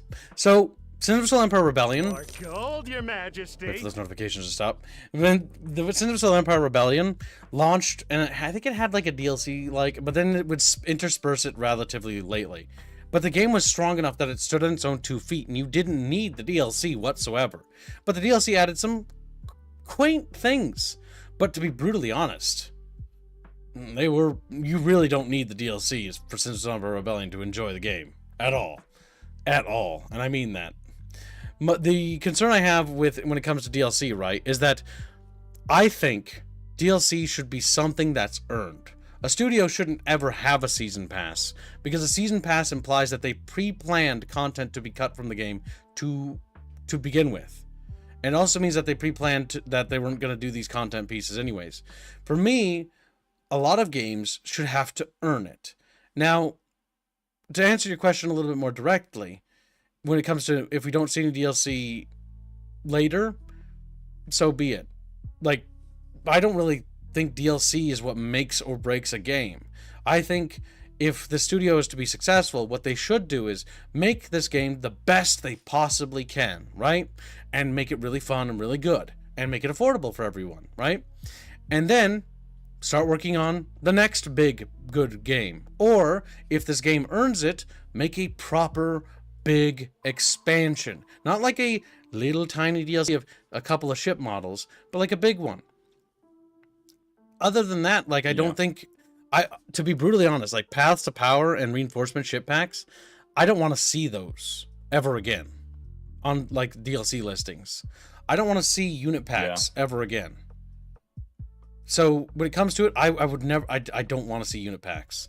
Unit packs, as a big RTS player, they make me sad. Yeah. Not happy. And it's also, this is just bad marketing. Because if you just release the game on its own and you're like, this is the game, go buy it, go play it, people might go buy it and go play it and enjoy it. But what you're doing here is you're front loading the entire, like, even if they only have this planned, even if they're never going to release this, you're like front loading this on people where they're going to be like, oh, it's $90. Okay, so if I want to buy the whole game, it's $90. And it's just really off-putting, and you're just going to lose sales. And you're also, as we talked about before, like, you're losing out on the chance of releasing a proper content pack with this new faction. Like, a new faction would be a great part of an expansion, and adding more units too is also a great part of that. But when you separate it all out like this, it just feels uninteresting. It just feels like some bullshit that you have to buy, and now you have to like pick and choose, like, oh, what do I want? Do I want to have this shit, whatever? And again, it's ahead of time, so you can't just go and play the game and enjoy it, and then later down the line they're gonna come out and they're gonna be like, oh yeah, we're making this big expansion for this game that you're enjoying, you know, and we're gonna call it, like, you know, Sins of a Solar Empire 2, I don't know, Armageddon or whatever. Whoa! And you're like, oh shit, Armageddon's coming out. Oh, I'm so excited for Armageddon. I'm so fucking pumped. Yeah, because, like, remember the times of expansions? I remember my dad being stoked for Red Alert 2 Yuri's Revenge when he saw it. He was like, whoa. Red Alert, because he'd been playing the crap out of Red Alert 2 so much. He was so excited for Yuri's Revenge. I remember when we got the box, he like played it, right? And I remember that repeating again as a child, because I didn't really have a lot of interest in following gaming news because I was a little kid, so I didn't really get it, right? Unless it was like coming out within the year, or like it was Star Wars Battlefront. I was like, I don't even, what?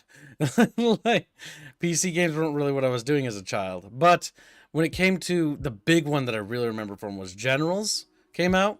He was playing the crap out of it, and then General 0 Hour was announced, and I remember there being an amount of excitement from him and his like buddies and stuff that were like, oh dude, look at that, like new fucking sub factions and shit. Like they were super excited. Now you could be like different generals of the each faction. So you can be like, you know, the Toxin general or the Chinese infantry general and stuff like that. And so these new sub factions, it was super exciting because it wasn't like little unit packs or little DLCs or stuff like that. It was like big. It had a new campaigns. It had added new units to all the factions. So not only new campaigns, it added a challenge mission mode, which is its own special series of challenge missions. And then it added 3 sub factions to each of the 3 factions. Okay, like think about that, right?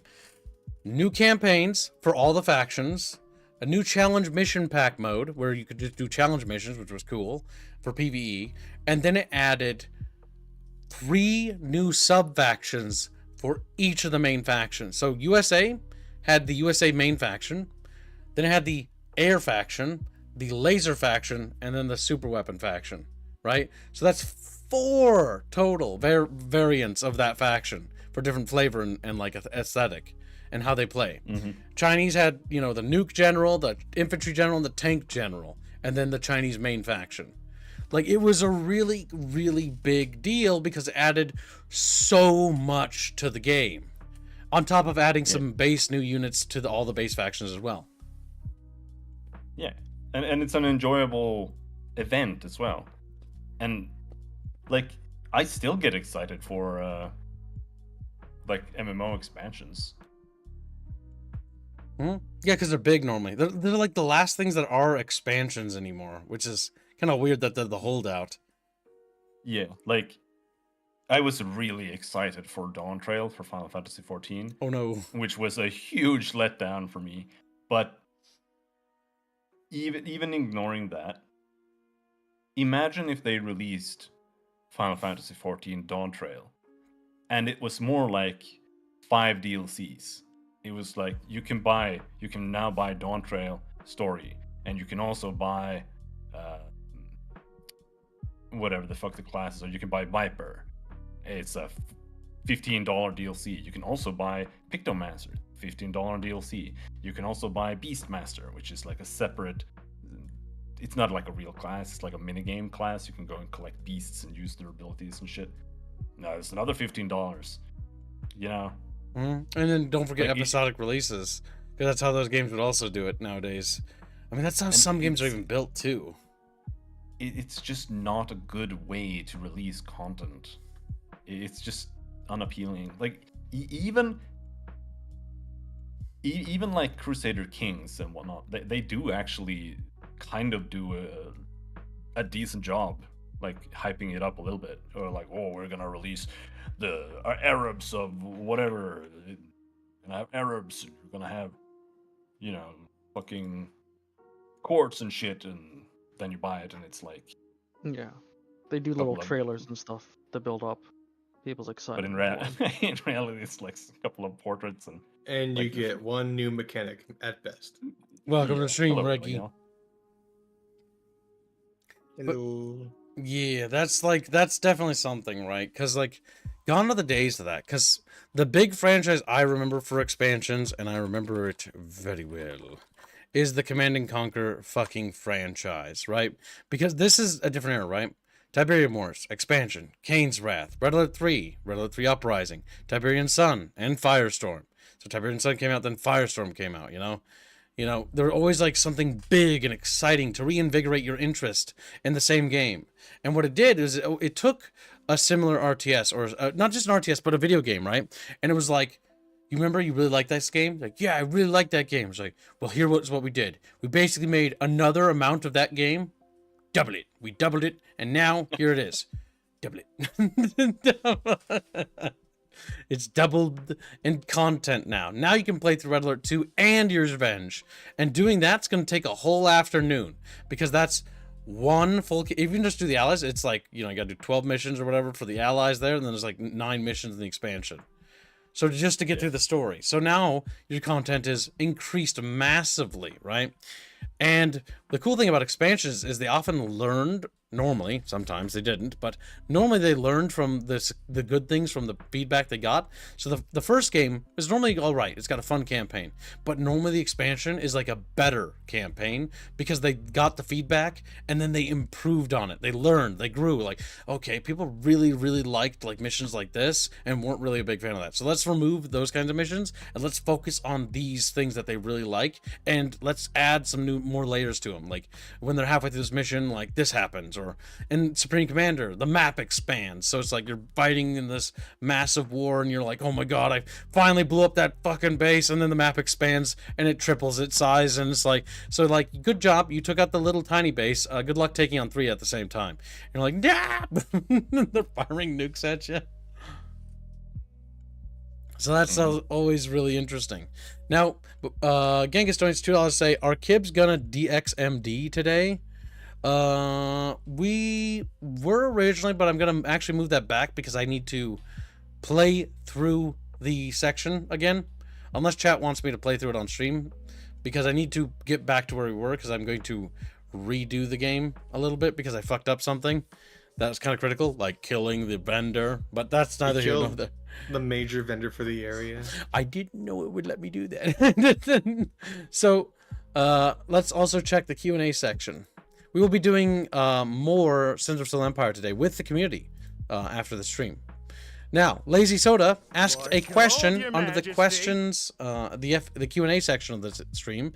It says, have we been able to identify which group or studio was working on the DLC, and what DEI consulting group might have been involved? Question mark. To my knowledge, I don't think Sins of Soul Empire suffers from DEI at all. Like, I don't think so. Unless that question was in relation to something else we were talking about at some point. Yeah. Also, he has a question for Robin. Robin, waiting for 2 years now for that FX10 stream. Period. He's a little grumpy about that. Yeah. He's like, that's never happening. Go to hell. He's like, well, you never know, but... You never know. Look at this optimist here. Yeah, no, I was doing a Final Fantasy stream series, and it kind of ended. I don't remember where. You finished with FF7. Yeah, I finished 7, and then Oh, so when you get to 8, so you could play a card game. I was also excited for 8, but not for that reason. But anyway. Has there been any more Streamlabs? No, only for Cal. Okay. Mm-hmm. Yeah, we're caught up. I don't have a hangover, Gunfox. I didn't go to bed until my head was clear after yesterday's drunk stream. So, I'm a god. A gamer god, as Robin would say.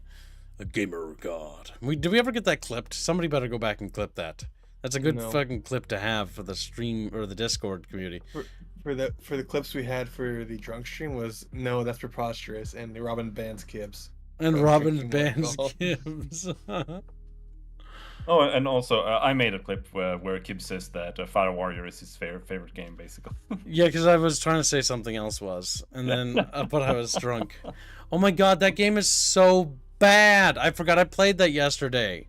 And I forgot that I was still inebriated when I said I'd do it again next week. What the fuck was I thinking? You were thinking, this is pretty fun, huh? I'll finish it next time. So, yes, there will be more. We'll be continuing the last half of the Fire Warrior Drunk stream next week on Friday. And I will be picking up rum that chat suggested. Because apparently drinking vodka is not good for your body. And it didn't feel good either. I was very sad for a while last night until I felt better, and I just kept drinking water. My tummy hurt and I took a shower, and then my tummy hurt and I sat in my chair, and my tummy hurt and I stared and scrolled through the internet until it stopped hurting, and then went to bed. Now, rum is definitely not good to drink straight either, so but it might be better than vodka. Straight vodka. It hurt. I mean, you can always try like rum and coke or something. I'll tell you this though, fucking Everclear, chat only. This is the point. That was the point when I stopped trusting chat. Chat was evil. I drank Everclear straight. My body, my soul, it ached in ways. My abs in. I don't know. It was awful. No, then they got mad at you because it was terrible. I think it's like 80% or something. It's pretty bad. And that's not great. It's 80%. Yeah. Stream it, please. Same tags. Genghis Kek says for $2. Thank you for your donation. Tell you what, Genghis. We will do Sensenite, and if we have time, we'll do Deus Ex Mankind Divided, and we'll start from the beginning and do that as a bonus stream, and then we'll catch up, and we'll do those as bonus streams until we catch up to where we left off. But we're gonna make sure we do it on the weekends from now on. So, Deus Ex Mankind Divided should be moving to next Saturday. So yeah, because I'm cool like that. I don't think I've played that one. I only played Human Revolution. I really like Deus Ex now, but not because it's like a particularly like great game design. I just really love the writing. Like, I just love how the characters interact and the shit they say to each other. It's just funny as it's the funniest fucking thing. Like the yellow one is my favorite because oh my god, the shit they say. Adam, You mean when I do it? G. Fucking Adam. Adam. No. Adam, that kills people, Adam. Oh my god, it's funny. But yeah, what were you gonna say on that, Robin? You should try it. It's actually Mankind Divided. I hear is unfinished, so I've never playing it. I will say that I do not like the art direction. It went for realism over the stylism that the yellow one had, Human Revolution. And I think that yes, while the yellow one looks derpy, I much prefer it when it was stylistic than they were going for realism in Mankind Divided, because the realism look just does not feel right. Does not. I'm not sure I get it. Garbles and wire for 50 Donkey Kongs. What, you were drinking last night, kid? God's drunk. You sound normal to me. Jeff is shrunk because we swim for Kiev game, not money. GG, moneyfish. GG, moneyfish. Thank you for the donation. Very generous. Adam, don't shoot the vendors. You're gonna bury us in liability. Alright, so then you did take over again, okay. I have been, if you couldn't tell. Now they're gonna fight in battle. So, one thing we didn't get is Squealy's thoughts on the DLC for Sins of Southern Empire 2. Now, we all kind of said our pieces, and to summarize it for you, little Skittles man, is many of us are like, we would like a big expansion. I think everybody would love to see more Sins of Southern 2 Empire content. I think it'd be awesome. But a lot of us disagree with the direction they've gone, you know? Like, maybe more content, like, as in, like, a big expansion, not little tiny drip-fed unit packs with game modes buttons. You know what I mean? They get a digital soundtrack that costs some money. Hello? The composition for the soundtrack, I will say, is good. But it's... No worries. But it's one of those things I don't know if I necessarily would want to buy. I don't know.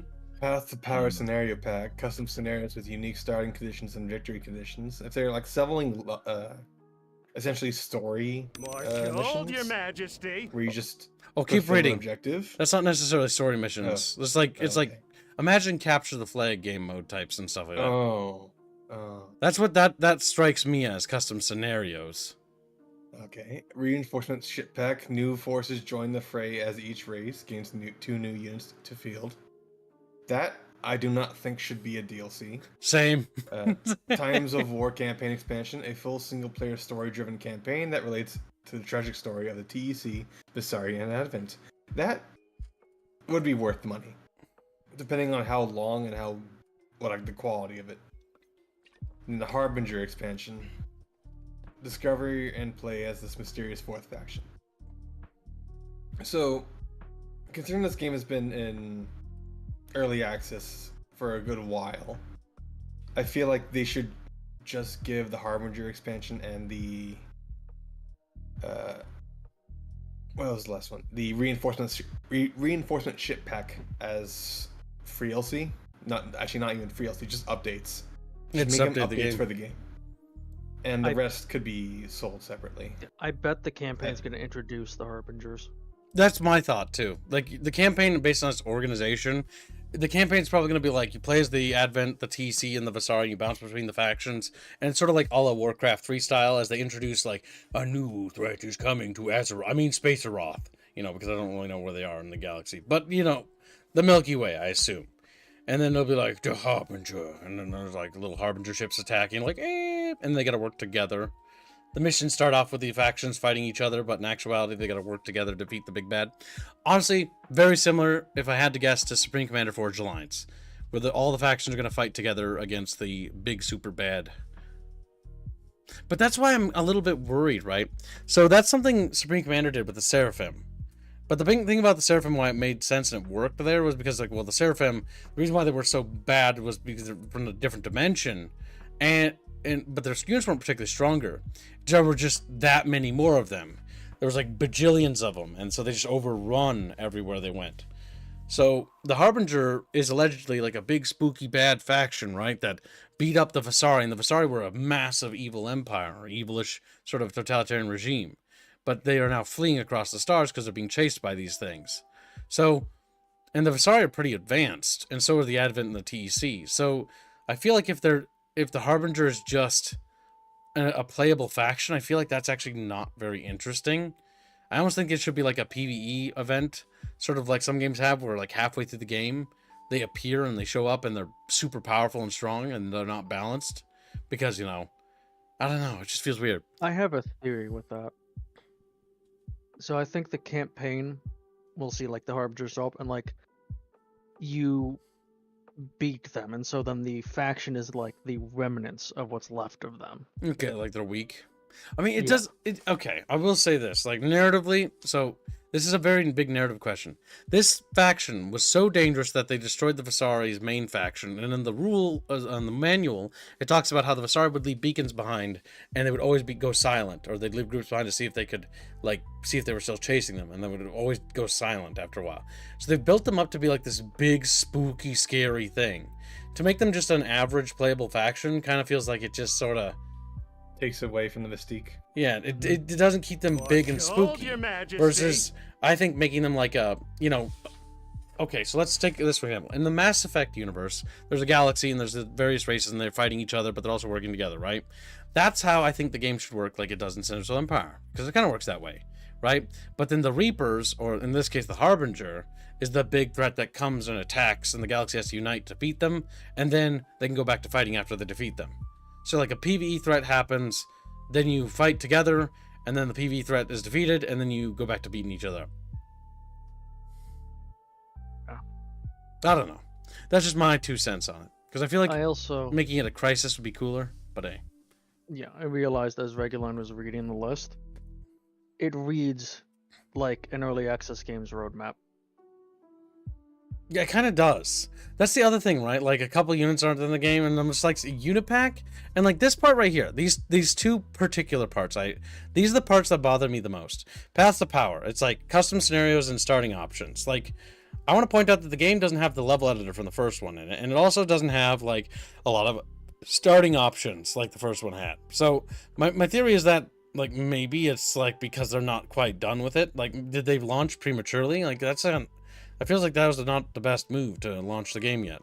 If you needed more time to develop, I think we're all more than willing to wait a few more months for it to be filled.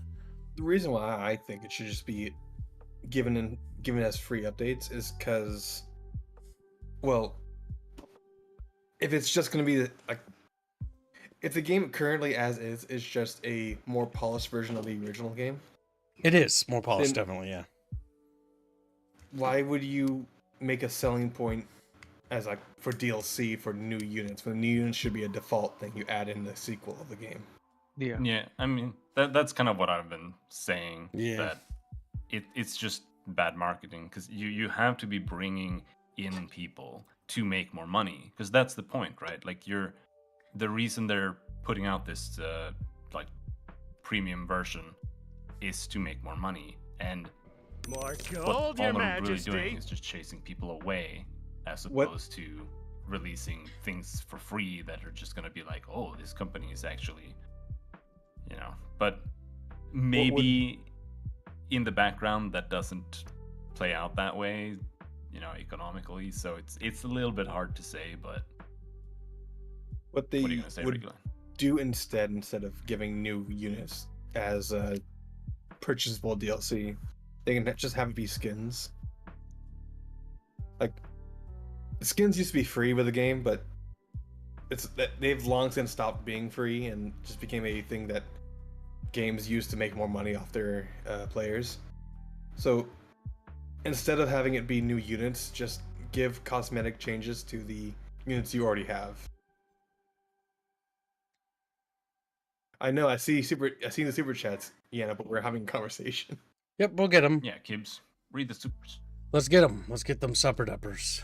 So, Deanna donated 25 bullet bucks. He says, drink rum with Coke, not straight.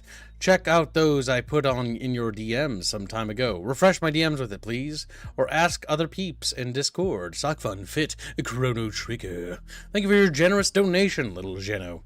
My loyal little Polish fish. Jaeger, my Finnish fish, says, missed yesterday's stream shenanigans due to excessive amounts of drinking.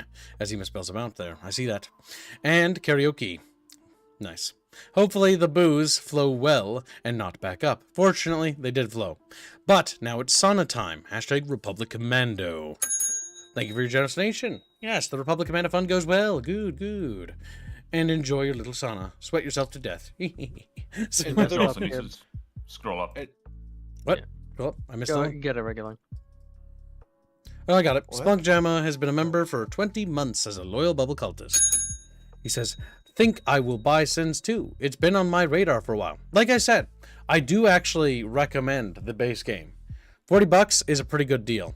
I would just avoid the premium edition for now and wait to see how this turns out and then pick and choose what you want from that. Because there's no point picking it up now, but for $40 I think is an honest price for actually an RTS. Like that's actually a good price. But I would pass on this personally. Now if you got $80 to just blow, go for it, if you really want it. But I will point out that none of this is out and there's no reason to get it yet. And I imagine they will It eventually doesn't update this. exist Yeah, none of it exists yet. So, the campaign expansion, if this were any other kind of game, I would say it would be a scam to sell your campaign separately. But this is also a 4X game in which usually the focus of the game is not the campaign. It's the sandbox. It's a sandbox, yes. Yeah. But if like Halo did this, and they did do this, Oh yeah. it was a scam because the campaign was unfinished and terrible for Halo Yeah, Infinite. I'm actually a little bit on the opposite Go for it. opinion there, because in some cases, I wish they would just sell the deals or sell the campaign separately, because it depends on the game. Fighting games, especially, like if I wanted to buy like Guilty Gear and get back into that nowadays, the game is so inflated in price that I wish they would just have the story mode be a DLC so that I could buy the game for like $20 and just play the versus mode and just practice. And like strategy games, it depends on the kind of player you are, and it also all comes down to pricing and if the story is actually decent, because if Halo Infinite story was actually like really good, it might not feel like a scam. So it's less about the DLC policy there and actually about the quality of it as well. Because if you're making a game that's heavily like meant to be a multiplayer game, like a competitive multiplayer game, if you are gating that behind, you have to buy some bullshit story that's like 80% of the development cost. Like, I don't know, man. I don't even want to play that story. Yeah, no, that's fair. The big thing for me is that, like, when it comes to DLC, or what I think this game could use, is I think it could use bigger, more expansive, like, diplomacy systems, or more expansive, like, stuff to do in your empire when it comes to trading, a little bit of expanding on that. Because it feels like that definitely needs work, or diplomacy needs work in this game, in my opinion. Because I feel like there's no diplomacy options. And maybe, like, adding, like, sort of like doomsday things where you can actually, like, blow up planets and stuff. That'd be kind of cool. Like, more experimentals, or what we call tier 4s in, like, a game, where they're, like, game enders. That'd be kind of cool. But, like, I'm not so sold on the campaign. Don't get me wrong, I'm interested to see what it is, but Siege of a Solar Empire just isn't really a campaign style game, if that makes sense. It's more of a Mm-hmm. sandbox RTS, and then the idea of it was like the intro tells you everything you need to know, and then you can read about the factions, and they tell you what you need to know. But it's more like the setup, and then the story plays out when you actually just play the game, just in the sandbox. That's how it should be baked in my opinion. So if they want to do like story stuff, I think they should bake it into the sandbox experience as a toggle option, right? So that certain events like, oh, the TEC is winning against the Vasari, and so that triggers a story arc for the TEC winning, and the Vasari beats them and eventually wins, then it's like, oh, well, that triggers the Vasari arc so that they won, or something like that. Mm-hmm. But I'm not so sold on the idea of like that, because I feel like you're developing a lot of content for something that's going to more or less be like a pump and dump. Because the campaign, there's never been a campaign in any of the Sins of Solar Empire games. Not Sins of Solar Empire, not Entrenchment, not Diplomacy, not Trinity, and not Rebellion. None of them had that. They didn't focus on that at all. And I think Trinity was just the bundling of two of the expansions together. And then the Rebellion was just all the expansions rolled into one, including the base game. But either way, like that, it just doesn't feel like it's one of those things that feels like it was, like it's a necessary thing, I guess. Because the campaign, I just don't know. Like, who knows? It could be really good, right? Voice acted cutscenes, CGI cutscenes, or characters, or whatever. It highly depends on the actual quality of the campaign they release. But I really think that the strength of this game is not its campaign, because it never had one, and it doesn't have one right now, is its sandbox. And I think you should be building up the sandbox, adding new planet types, adding new like sub-factions, adding new types of stars and star systems, right? Like that do different things. Making sure the rotating solar systems are actually rotating and still, not broken. And they're not broken. They wiggled, didn't they? Yeah, they rotated. Unless you did they rotate? Yeah. I don't remember them rotating. They were moving. Mm-hmm. You were just on the outer rim. The outer rim was all moving in okay. the same speed. The inner rim. Oh, that's why. Because I was fighting the inner rim, I could tell you for a fact that they were rotating. I had to there were certain planets that were jumping, like new phase jump lanes were opening. Like that was one thing that was cool. Adding the phase jump lane stuff was cool. And in terms of like the planetary bodies spinning is a really cool idea. But there were some undercooked things, both in the AI and with the fact that with capital victories turned on, and the whole capitals, like blowing up their capital, didn't actually do anything for one of the factions, because they technically have like the ships they build, and these ships count as capitals too. So they had 13 of them. Really felt unfair for everyone else, because like, okay, like there's so many things that could be expanded more than that, right? Like, so for example, let's say a player gets knocked out of the game, like Mythic did last time, because he got knocked out because of the AI. Like, it would be kind of cool to see expansions in terms of us actually adding more diplomacy features. Like, okay, we're in an alliance. His government is in exile, and his government's in exile inside of me. Taking inspiration from Hearts of Iron, right? Because I'll give his government refuge. That way, when we retake his home planet, we can reinstate his government back in power. Because that's something really cool that Hearts of Iron made as a DLC, I want to point out. But that which is really dumb, and then locked it behind certain things, which is dumb. But like that would be a really cool thing for multiplayer, or like setting up like demilitarized zones, or like having more diplomacy stuff. Because right now in Sins of Solar Empire, it's either you're fighting, you're not fighting, or you're in an alliance. Like that's the only three states of being you have. And the game is a real-time 4X hybrid, right? There are not... In fact, I don't think there is a single real-time strategy 4X hybrid outside there. Total War doesn't count because it separates the 4X and the combat into two different game modes, basically.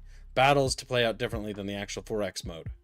But here in Sins, it's all happening at the same time. The diplomacy, I think, is in need of an actual proper expansion. More diplomacy. Like vassals, puppets... and like things like that. Like, okay, like I vassalized Mythic because his government was in exile, and now I release him, but he now has to pay like a credit and mineral tax to me as well, or something like that, because that'd be cool. Mm-hmm. But yeah, right now it's a little bit too much like Risk, where it's like, okay, there's not a big diplomacy factor. It would be nice to see that expanded, and it would be nice to see more like mechanics for your empire beyond just the direct fighting, because fighting is important and they did a good job with that. But when it comes to peacetime, like, what is there to do? Like, building up and researching technology and building up your fleets and stuff is something, but it'd be nice to see a little bit more mechanics that were unique for factions. Like, maybe the TEC has like a senate, and you have to like do stuff with them and whatnot. You can like change your government type or something like that, and you can sort of, that changes you how you work mechanically. Like, I would like to see more expansion of like the factions and how they work beyond just the combat. And the combat's fun. I really do like it. We got some Q&A things real quick. Does anyone have anything to add before I read these though? No, unless you want to go with Grumpy's membership first. Okay. I'll read the membership first. Hold on, I must switch from Q&A to the other mode. Goompy's been a member for 16 months. He says, how does this compare to Galciv 4? There has been a lot of free update content released alongside some paid DLC. Seems like a better way to do it. Which is funny, because, you know, they're the same company, technically. But Well, I was looking at Galciv on the side here as we were talking, and it kind of suffers from the same problem, in my opinion. Like, maybe the free updates are good. I don't know. Like, I haven't played these DLCs or the free updates or even the base game, but when I look at it, it's still like I can buy Galciv for $48, $49, and then there's the expansion pack for another 44. So it's like I'm still up against a $90+ price tag, and I'm just Yeah, it's DLC. it's hard because, yeah, this is again goes back to the basis of our issue. Eklund's soundtrack, by the way. Yeah. Yep, but even so, it's around 100, including the base game, right? It's around. When your game starts to pass like $60 or even enter even closely to $60, you're gonna have people start turning away. Hell, when your game goes above 40, people are going, $50, like that's half 100. Like, I could have like, you know, some food. I could buy some food with that. I could pay like, you know, my electricity or at least half of that bill with that. Like, that's a lot of money for just one piece of entertainment, you know. And it's got to be good. But then you see, like, you know, all the DLC, like the Warlords DLC at $20, the, you know, all that stuff, and the mega structures at $20. And it is going to be a point in which you're going to turn off people. And the more DLC you add over time, the worse it gets. Like, it's really hard for me to be like, because I like Paradox stuff sometimes, and I think they're flawed, and I have a mixed feelings on it, right? But I know it's very hard for me to be like, oh, so like let's play like some CK together, or let's do Europa Universalis, and like talking to my friends, and they're gonna look at it and they'll be like, they'll see $100 worth plus of DLC, and they're like, I do not want to even buy the base game. It's like, I don't blame you. Like, it's not your fault. Even the base game is expensive there. It's like $40 for the base game just It's to 50. play cooperatively, and it's like, yeah. Because even with Squealy, right? Because Squealy doesn't own all the DLC. I do. And you don't own all the DLC for CK3. I do. I host the games, and then we can play together with all the content, right? But to be brutally honest, that DLC does not add what its value is at all. In fact, I feel pretty scammed when it comes to Paradox, like, out of my money.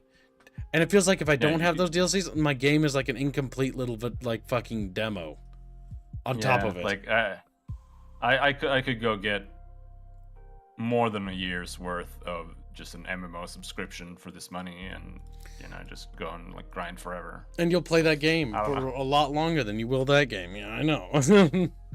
Yeah. Yeah. It's rough. I mean, I'm sure it's rough for companies now too, but I just don't think like $80 to $100 for your product is the way to go. Yep. I just think you're making less money.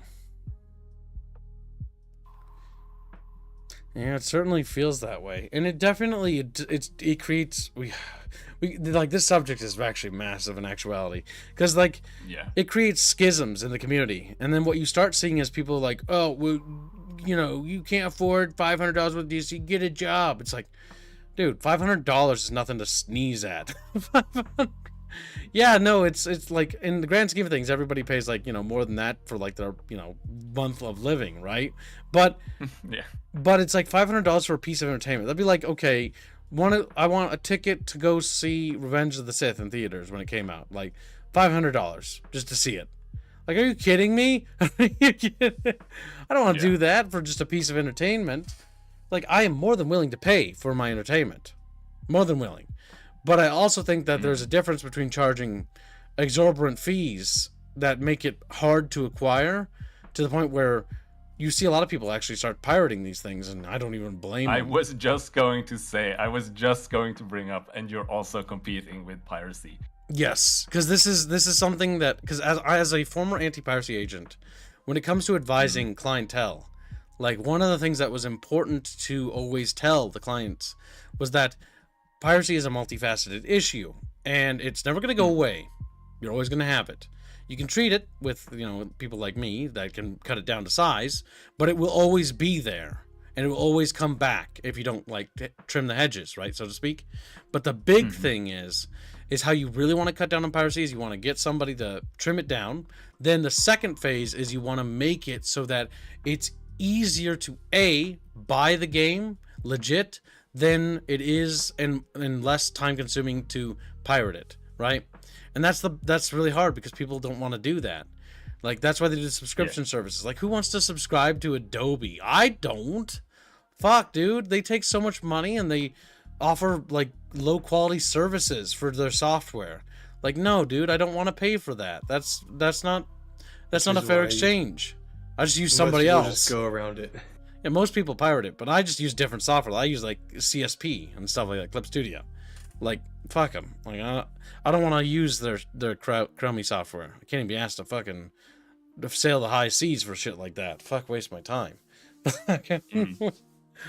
Like, that's just the issue I have. And in order to help cut down on piracy, because what's going to happen is people will pirate it, and people will pirate it, and if it's single player, they'll pirate it for the single player thing, and you're never going to get that sale. Unless that person is very moved by the game and decides to buy it out of support, right? But to deal with piracy as an issue, you must make the game easy to acquire, or product, it could be anything, right? Movie or whatever. And you must make it affordable, you know, in a price range that people don't feel like you're being gouged for it. Because I know for a fact that some people feel gouged when it comes to certain games. Like, oh, you know, it's like, you want like $400 for all the DLC? Like, you know, I don't want to pay that. But I want to play it, you know? Yeah, no, absolutely. I mean, I feel like that. Yeah, no, I mean, that's one of the things. And to answer somebody's question from earlier when it came to, what was it? Oh, no, I can't remember. Kaimu Akuma, if you asked something earlier, but it slipped my mind, feel free to restate the question if you're still around. Because he mentioned it in regular chat, not in the Q&A section. But I'll keep going with the Q&A now. How's my hangover? I don't have one. Thank you for asking, though.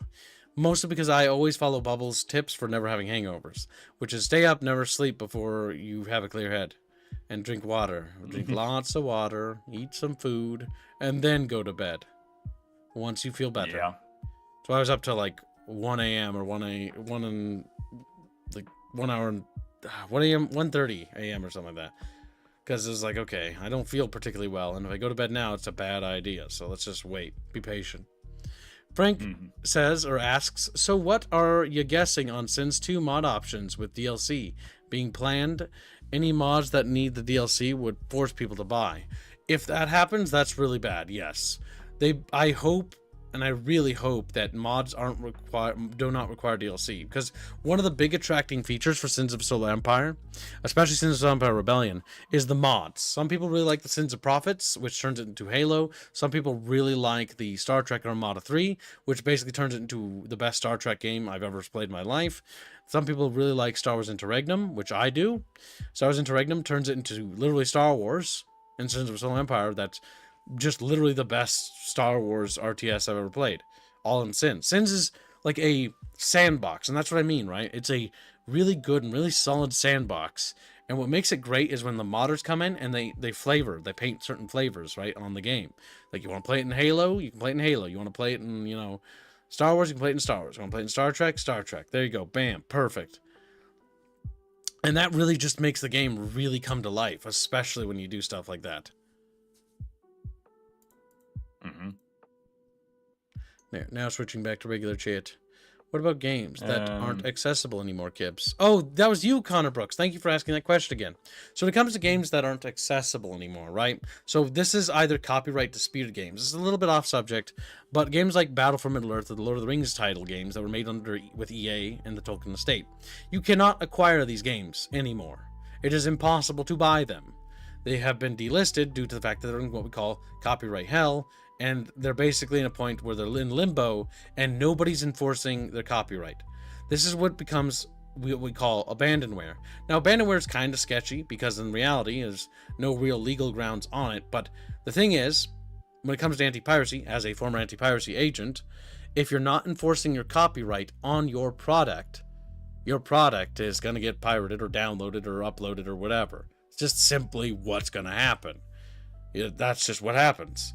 And so companies that no longer care about games abandon them. Some companies, like Electronic Arts publisher, even goes as far as releasing the source code for some of the Command & Conquer games to the community to have. Because they're like, we're not going to use this anymore, you guys can have this. One of the few things EA did that was okay, but it was more like individuals inside EA that pushed that through, by the way. So not really them themselves, but yeah. And so basically you get situations where that, and it's more or less, what do you call it? Condoned by the company, like EA did when it came to the old Command & Conquer games. It's okay to use abandonware sites to get those games from EA because EA doesn't really care. In fact, they sort of pseudo signed off on it by literally handing out the source code to people to use. So when it comes to other things, generally speaking, abandonware is still in what we call the legal gray area. So no matter what, it's always going to be gray. But it's not enforced, if that's what you're wondering. There's also... Go ahead. If I can add on to this, there's also the games that just aren't possible to purchase now. That there's still the copyrights out there. The copyright's still being used, but they refuse to re-release the game on a newer platform. But yeah, that's why sites like Abandonware exist, because Abandonware has like all those games on there, and sometimes Abandonware gets asked to pull those down. And the company, they do pull them down, because that did happen. They have to pull it down. They don't have a choice in the matter. Yeah. For example, they pulled down Unreal Tournament 2004 because they started selling it again, and then they stopped selling it again. Yep. They literally can at will determine to do it. It's just because they're not enforcing anything. Yeah. So that's a great example of when Epic basically was like, all right, we want to sell this again. Please pull this down because we are going to start selling it again. And then the company that runs Abandonware, pulls it off the site so people can't download the free version anymore, and then people have to buy it again. So they are within their rights to do that because it is their IP, and they can do that whenever they want. But at the same time, it's one of those things where it's like, if they stop selling it, eventually what's going to happen is they're going to put it back up again. Well, let's see here.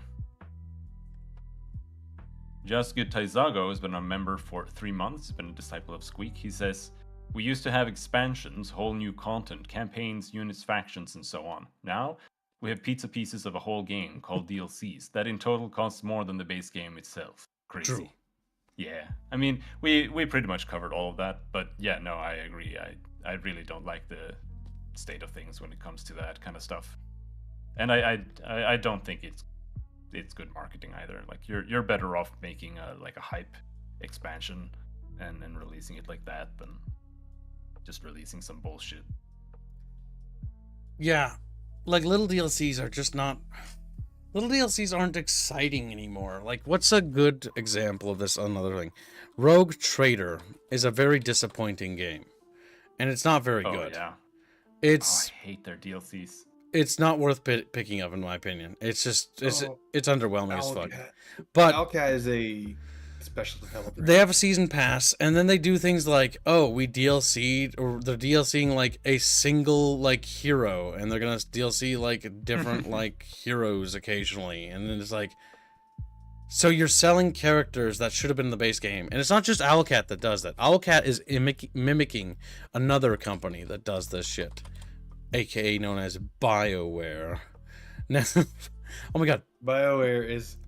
it's only they had $9. so much Holy shit! Fucking vestigial DLC to Mass Effect 2 and 3, as well as 1. Yeah, I was not particularly happy. There was a lot of censorship shit, which is annoying. But it's only $9 Oh my god.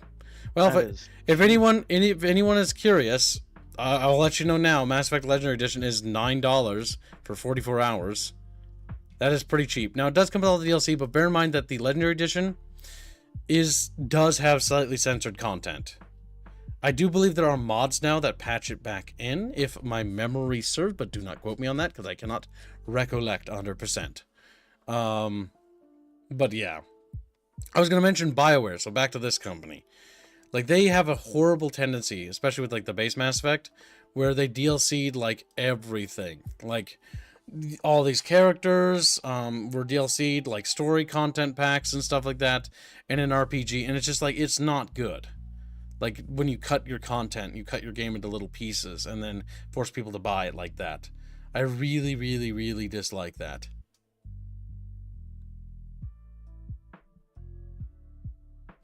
If you want ME3 multiplayer, you're going to have to buy regular Mass Effect 3.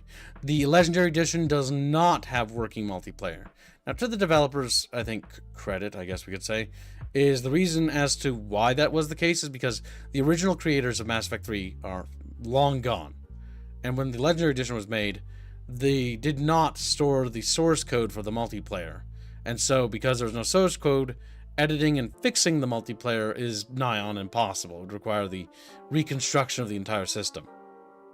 But they should have done it because it is EA, but whatever. What was the game I was thinking of with annoying DLC policy? Oh, one quick final note.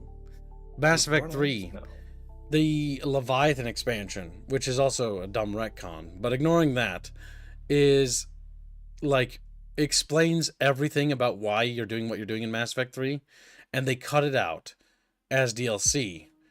And it's just like, why? Like, if you don't own that DLC, there's no context for anything that you're doing in the game.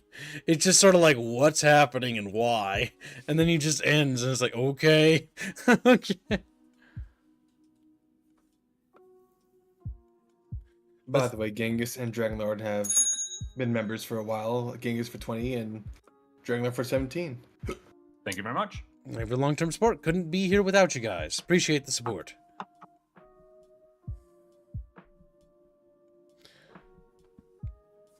Do we have any Q&As still? Is there I feel any... like we have covered the topics quite well otherwise. I feel like today. we've definitely gone through them. Is there... I guess we'll give a last call, chat. If there's any other further questions you have on the subject, or you'd like to share your opinion, please say so now.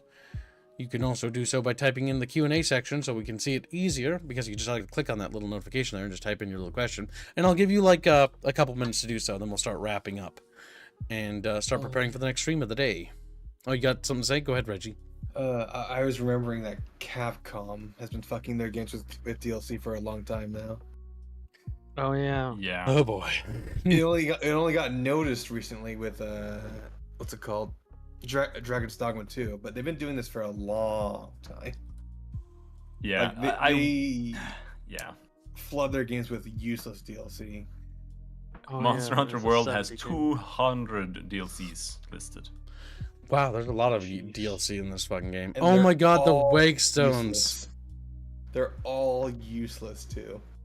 Yeah, like I will say, I think that they generally have decent pricing for their games. Like I do think Dragon's Dogma is too expensive considering that it's a piece of shit.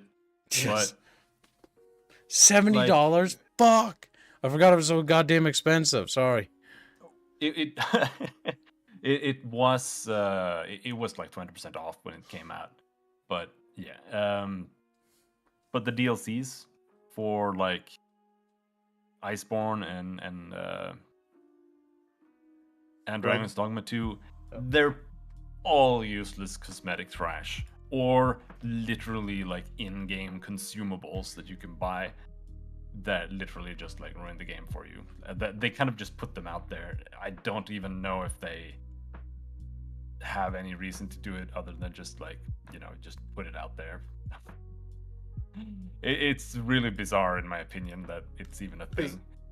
On one hand, they'll sell Monster Hunter World, one of their best performing games ever made, for like $10, but Yeah. they'll also sell 1,000 DLCs that are fucking useless Yeah. for like $3 a pop. And it's like, wow, why though? Because Capcom as a studio it's really multiple studios inside Capcom because they all make different things. They all have different heads, you know, like producers and or directors rather. So that's why Capcom games are quite varied in quality as well. So I do think that this is some suit who just really thinks this is a good idea and they gotta do it. So, It's like, dude. so they all just go out and do it. 'Cause, like right now, you can buy Monster Hunter World and Iceborne, For what, the a total of deluxe 50 kit for $20. Yeah. So Which is all you actually need in reality. yeah. Oh my god, I didn't even know what you. Holy shit. Jesus. I didn't even know it got that bad. It's Gesture Hadouken. $508.27. Gesture Shoryuken. Sticker Gestures. set Street Fighter 5. They did $4 the same- for an they did- animation. Oh my They god. did the same thing with fucking DMC5. No one talked about it because no one was paying attention to it. Because even back then, they knew the DLC they were giving out was fucking garbage and useless, and no one bought it. Yeah, it's But just Jesus. not. It's like Which- it's not worth being upset about. 'cause told it's your just some majesty. trash. No, But- but Actually useless, but it became a fucking. There was a hysterical fucking hate mob going towards fucking Dragon's Dogma 2 for this kind of shit. But they've been doing it for a while. So like, where the fuck were you people? well, I don't I mean, remember. it's- It's okay. So I think it's compounded by the fact, and I don't know if you'll agree with me on this, Robin. Maybe you'll disagree. But Monster Probably what Hunter. I was gonna say. Oh, maybe we're in tune. Monster Hunter World is actually a fun and good game, and Dragon's Dogma 2 sucks. Yeah, yeah, exactly. So- Mhm. So if you have like if you have shitty practices and you have a good game, you People can will get away ignore it. with a lot more. Yeah, they'll You can get tolerate away it with more. so much more. Yeah. Like I It's enjoyed just Dragon's Dogma 2. It's still ass, but I enjoyed it, but I can still see why everyone's like I'm gonna really break upset your with it. bones, all your fingers. I had fun with it. It's not good, but I had fun with it. Oh, what a Like how piece of Dragon's shit. Dogma 1 is also ass. Oh but my God, It I- enjoyed is. it. It is. No, go It ahead. is. I was No, gonna say it it's is. just ass. Yeah. Okay, good. We're all on the same page. Like Dragon's Dogma just you- sucks. You couldn't play Dragon's Dogma once, so your opinion doesn't matter. No, it does. You know why? Because I couldn't play it. Therefore, it is No, bad. that's Windows 11's fault. That means the developers Yeah. should patch their fucking game. That's true, but it is Capcom and a Japanese company. that's not an and They don't release excuse. patches. They don't release patches. They just don't do that. Like, Okay, I want they to point out release a something. game and then they're done with it. Okay, I'm gonna literally point at fucking Satan right now. Okay, you know Satan in the games industry. Red Alert 2. Okay, no, not just Red Alert 2.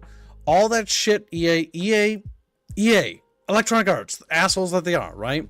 Re-release Dungeon Keeper. All these. Look at all these fucking old games. Right. They release all these on Steam. like a month or two ago. And know what's funny? They patched them, and they kept releasing more patches to make sure they all run when you just start them. EA did that. You have to ask. EA EA did this nice thing to bring back all these old games people can play again. What fresh hell are they about to unleash? They're about to do something really fucked up. Like, it's probably that Dragon Age game. They did this nice thing to prepare for all the negative PR they're gonna get. Yeah, Dragon Age, the new Dragon Age game is gonna be dog shit. Oh, it's gonna be a complete train wreck of a game. Oh, also, Yes, point King out is the Resident Evil side of the studio for Capcom also did the exact same thing. Yeah, for Resident Evil 4, right? Yeah, they threw out tons of fucking DLC. Oh yeah, I remember. I mean, Not a goddamn that's- word. That's what I'm saying. See, it's people just love it's four. just some practice that they're doing now. Holy shit, you ain't kidding. But like, okay, so one thing I will say, Jesus fucking Christ, you can just buy tickets. Like, why would you do that? You can just play the game. If you do New Game Plus, you'll Yeah. literally unlock everything.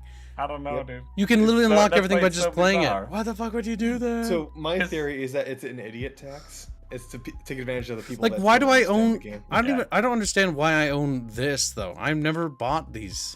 Ordered was on like- release or pre-order. Maybe because Probably. I normally don't buy garbage like that unless I was like drunk or something. Ooh, I'll go buy handgun ammo. And one of them is free. God One of the ones you have is damn. free. It must have been like a release thing or something. I'm The only thing worth 90% buying, sure it is. by the way, for Resident Evil 4 is Separate Ways DLC because it's a campaign, and this is actually really fun. Now, one thing I will say, and Capcom doesn't like modding, so if for whatever reason there's a mod that changes Ada Wong's voice, it exists. But if I would, I would consider listening to it just for the artistic value, as it is, because it might exist. I don't know, you don't know, we don't know, but yeah, because that would be the only thing I'd say. I know, random, weird. Ignore that. I didn't say anything. So Resident Evil 4 is a game though that is really good. Like, I really liked it. I actually hope Robin plays it and tries it. It's I've- good. I've played Resident Evil 4, the original, but back in the day, when Resident Evil 4 came out, it was like decent, but it was also like, what are all these fucking QTEs? Like I was played it on the not- Wii. It was almost like ground zero for QTEs. Oh my god, yeah. back in the day. Fortunately, the only QTEs are like when they grab you and you got to do the melee knife thing to get away, and that's it. Also, can you scroll down to the DLC again? Yeah. Yeah, the soundtrack is $25. Jesus fuck. Wow. To be fair, it's a very good soundtrack. Packing a hefty 80 tracks featuring both new and reimagined things. The So original soundtrack is pretty good. I'm not going to say that you could, but if you were to go into YouTube, I'm just saying that there's a possibility that it might all just be you there. could just listen to it on YouTube because people upload it constantly. It's why I find the fucking soundtrack March so hold, Your funny. Majesty.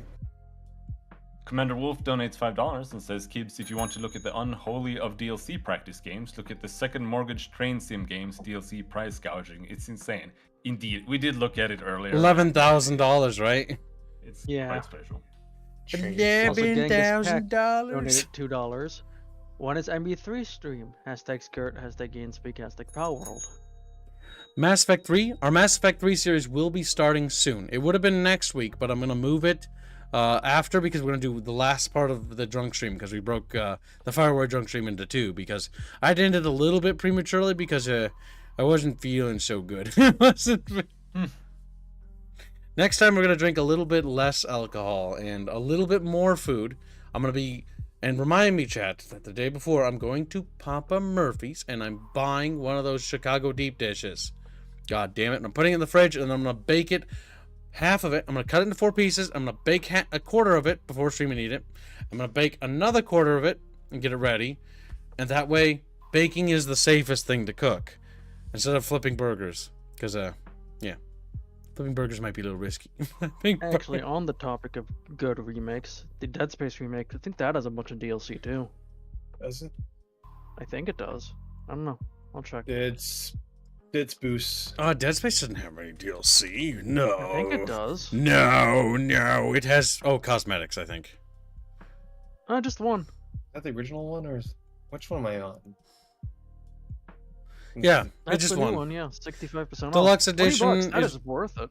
It's just Yeah, no, the Dead Space remake is another solid game. Now, I will forewarn, it does have a little bit of weird, unnecessary changes that are definitely on the censorship side of things. But the Dead Space remake is solid, and I do recommend this alongside Resident Evil 4. They are both Those also solid, spooky games.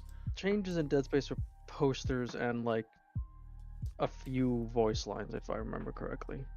It's unnecessary and should not be there, but it's There are more. odds are there are Hold mods that your restored, if I majesty. had to They guess. Yeah, also, probably. they also did additive stuff to the story, Some of They it was fine. expand a little. Like, yeah. mostly regarding Isaac's family and Isaac speaking in the game. Isaac talks in this one, yes. Which I think is that is an improvement. I think it's better because he's a character, and I think characters should talk. And this is a subjective thing, but like, if I'm playing a character, like Silent Protagonist is just kind of annoying because he's like, my character has no opinion on anything. Like Halo, Master Chief 1 and 1, he's just like, well, I was like, oh, that bad. And then Cortana like, you're stupid. And he's like, yeah. Yeah.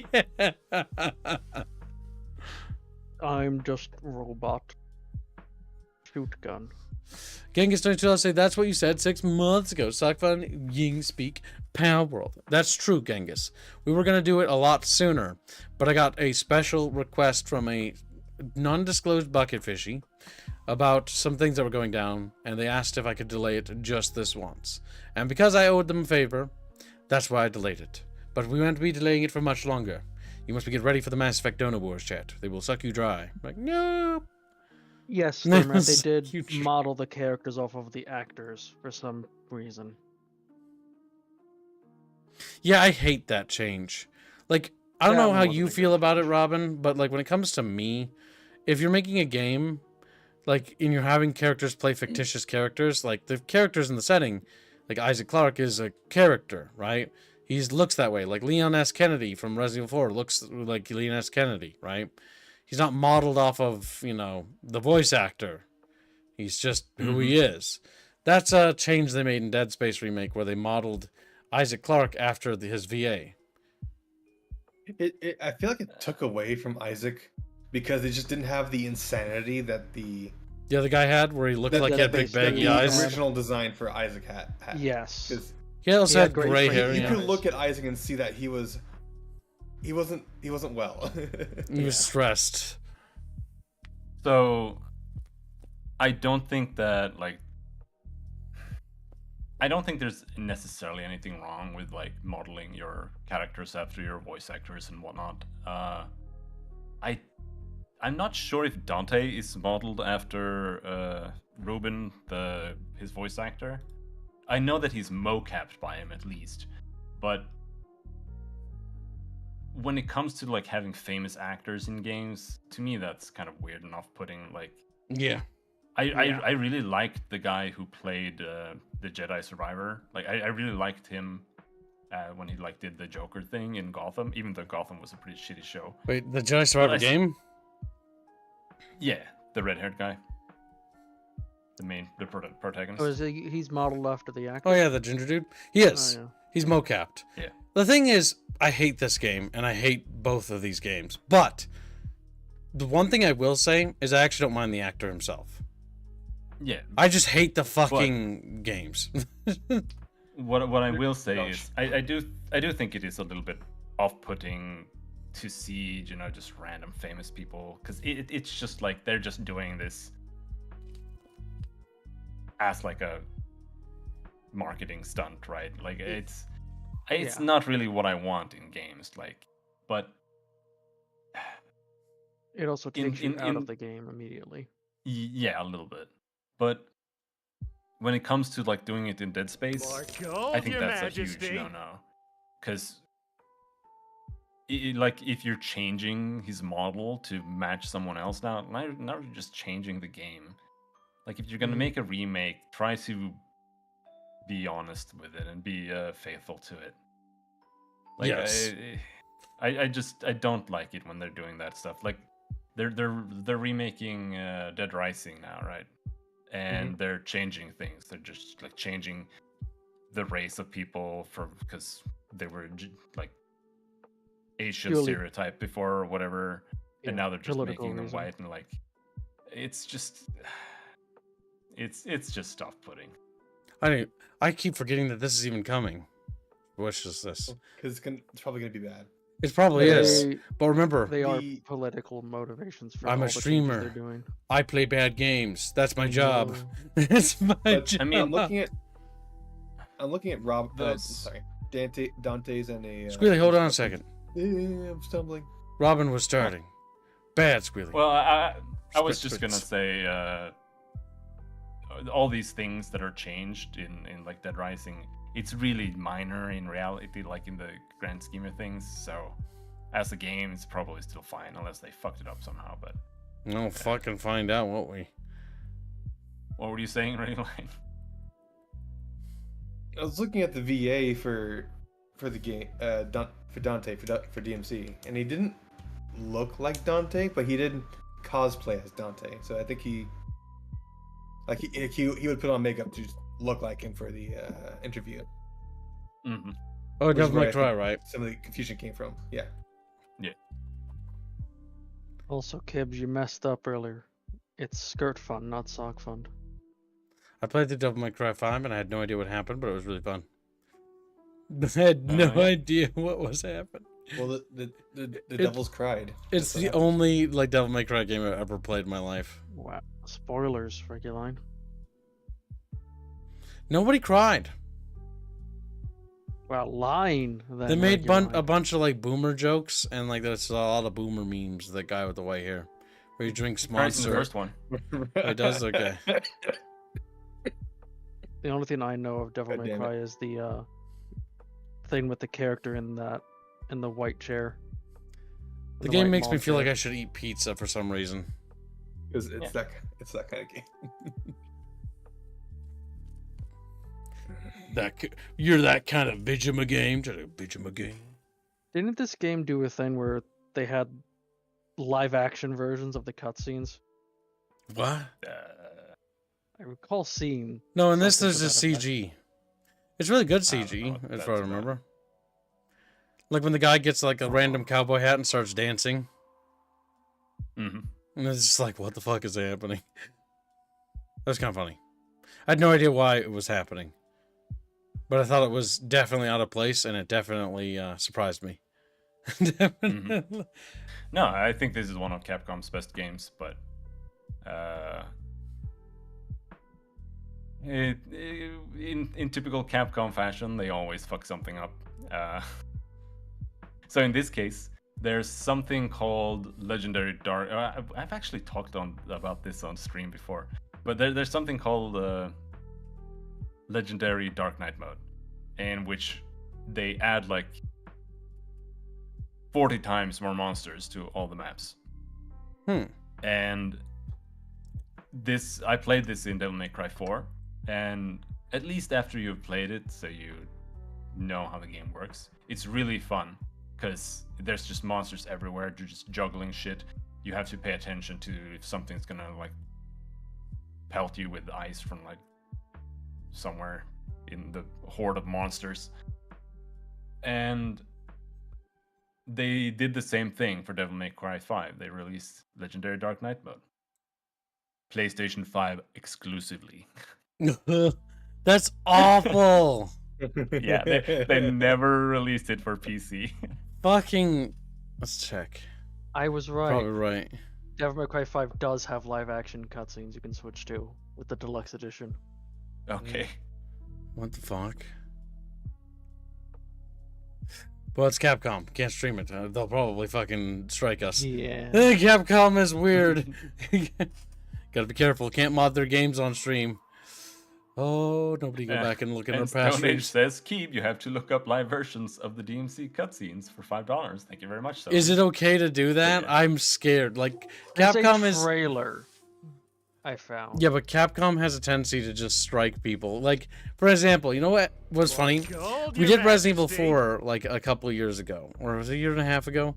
We did Resident Evil 4, and I modded it so that fucking Leon Kennedy was fucking shirtless, and like the other girl was like goth or whatever, like she's wearing a skimpy outfit, and it was funny as hell, right? Because you can mod it. But Capcom then after we finished that stream series, released a statement about like we're gonna fucking ban people who mod our games, and I'm just sitting there like, oh shit. Oh, shit. Yeah, this isn't a mod though. I think it's an official thing. Is it okay to look at that? Am I gonna get in trouble? I'm gonna be crushed. I Okay, can okay, DM okay. you the trailer if you want. Send Or it to it's in the Kib. stream room. Send it to Kib now, or you'll be destroyed. The thing you posted, Rapier, It's been is not terrible. is not that at all. It's them doing mocap. Wait, is it just? I didn't say it was bad. I was saying they did live action trailers.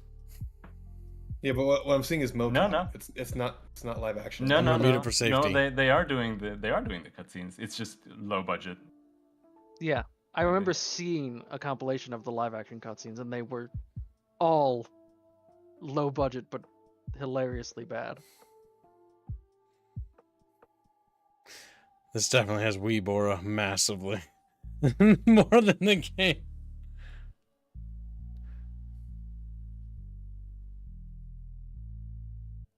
So it's just what? They just when you watch it, it's just them doing the mocap stuff instead. I guess so. Or them in like full. Oh my God. Okay, that's kind of amazing. Hold on, sorry. I my brain took a while to process what I had just saw.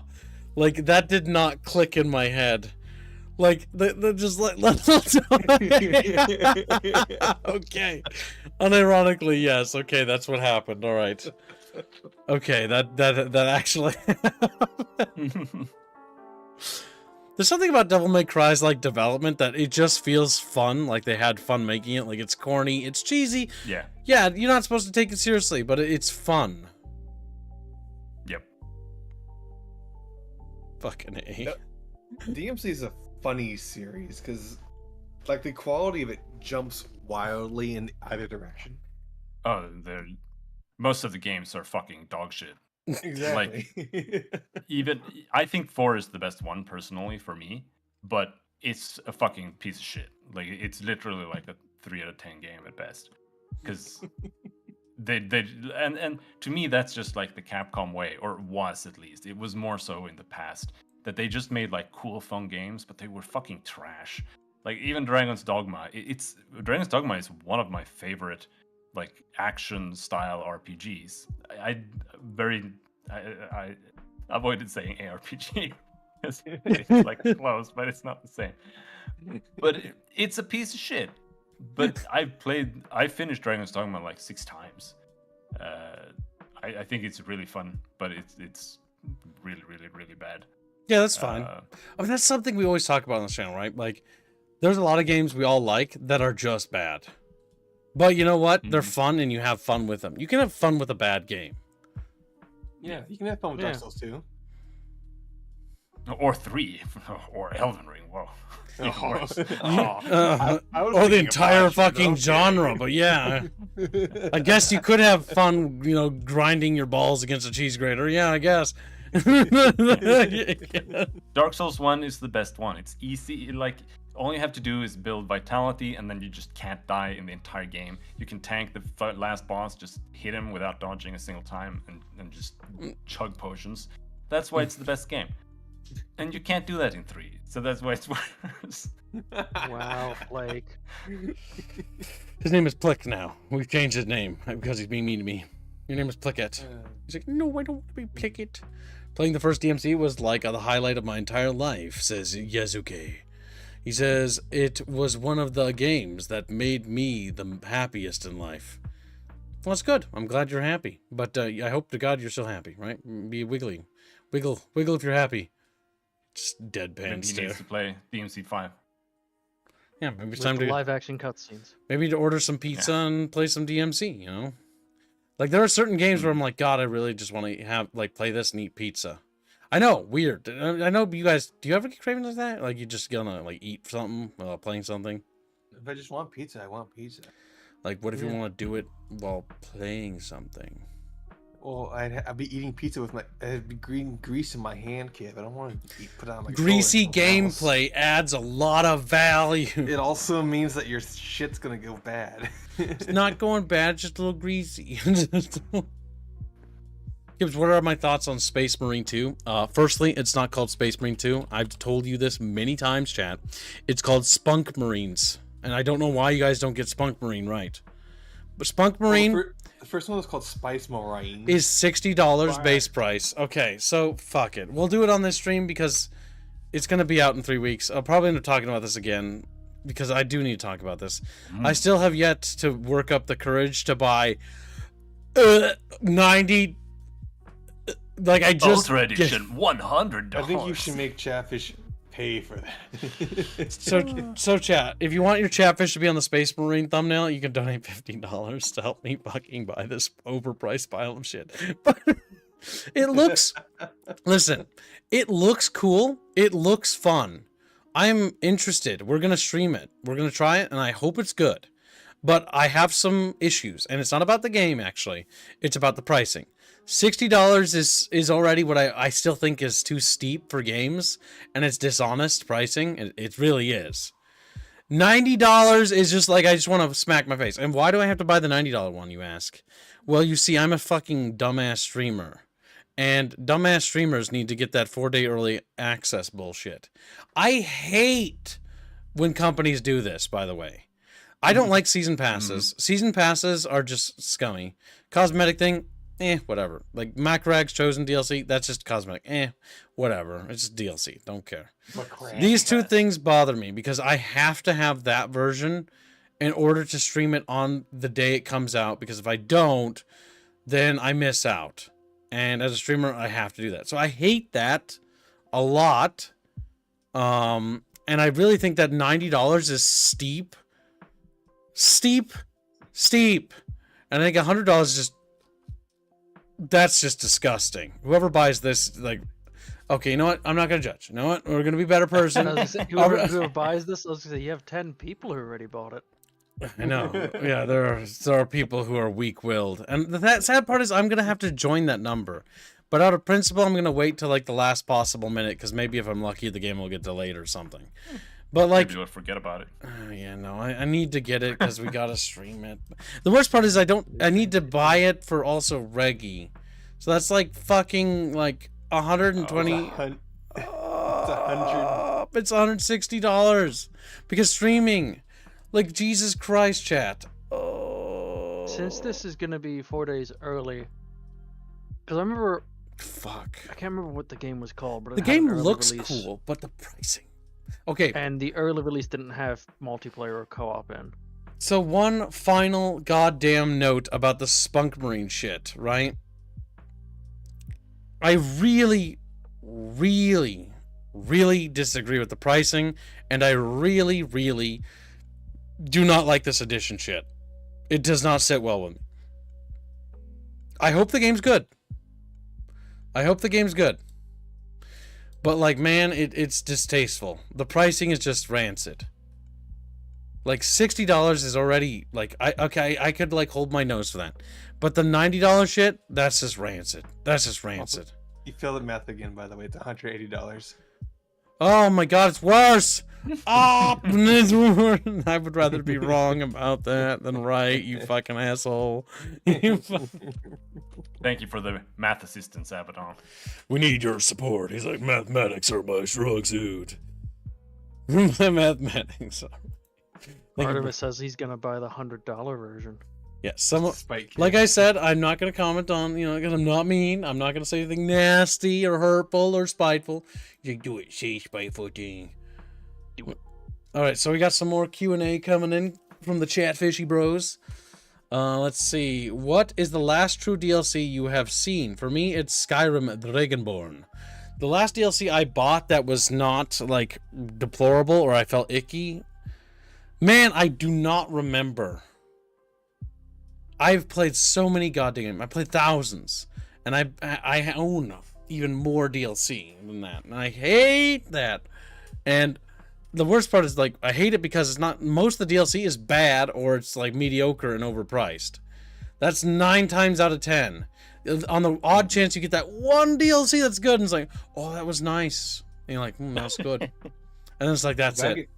If I can answer, Iceborne is probably my favorite expense for DLC. It's relatively cheap, and it's like double the length of the original game for Monster Hunter World. Mm-hmm. Yeah. I mean, for me, it's just probably some fucking MMO expansion, you know. Fair enough. I mean, if you had fun with it, you had fun with it, right? Walker. Yeah. That's still the same, right? Yeah. Okay, but I know what DLC you spend a lot of money on. What? Helldivers 2. I haven't actually bought any DLC. No, you bought a lot of crystals to buy all their things. Actually, I didn't buy a lot. First edition? Yeah, I did. It wasn't crystals. Was it? Well, that is a DLC. Yeah, but like that's definitely not the one I bought the most. That I got the, like, okay, in a way, yeah, I do like that because I can wear like this cool armor set that nobody else will ever be able to get. But that was for pre-ordering the game, and that's like the only time I'm like, yeah, I feel cool. Look at how cool I am. None of you can look cool like me, and that's the one time I feel happy, I guess, about any time doing that. But like at the end of the day, like, like the best DLC I've ever bought. Oh my god, like they're all like, there's some of them that are good, like they're fun, but best one, I don't know. I genuinely don't know, dudes. Like nothing from Creative Assembly, I'll tell you that fucking much. Nothing from Blood Pack. You enjoyed the chaos moves, even though they were just so. It may be the best DLC for Total Warhammer, but it's because it's broken. My favorite. Not because it's DLC good. For the Total Wars was the Vampire Coast because it would actually break the game if you had one of the hidden coasts on a settlement that got raised. Man, I can't think of a single thing, dude. I'm racking my brain here. I don't know. Like games have you played recently? Like DLCs that really just like struck well. Like honestly, I'm leaning Hearts towards of Iron? Fuck no. Most of the DLCs always feel like they There's no should have been in the paradox. base game. Yeah. Like we talked about in the beginning of the stream. Most of those DLCs feel like they belonged in the base game, not as cutout slices, right? Like as Yuzuke said earlier, fucking pizza slices, you know? It's like, oh, you can have a deal. Yes. Like, you know those little square pizzas where they cut them up into little squares? I hate that. I prefer triangles, right? But they're even tinier. It's like somebody handed, like, you want pizza? They open a box and like, oh, it looks so good. And they hand you like the little corner piece of the square. And you're like, what? And it's like, that's all you get. Get away. It's like, whoa, this is a little nibble.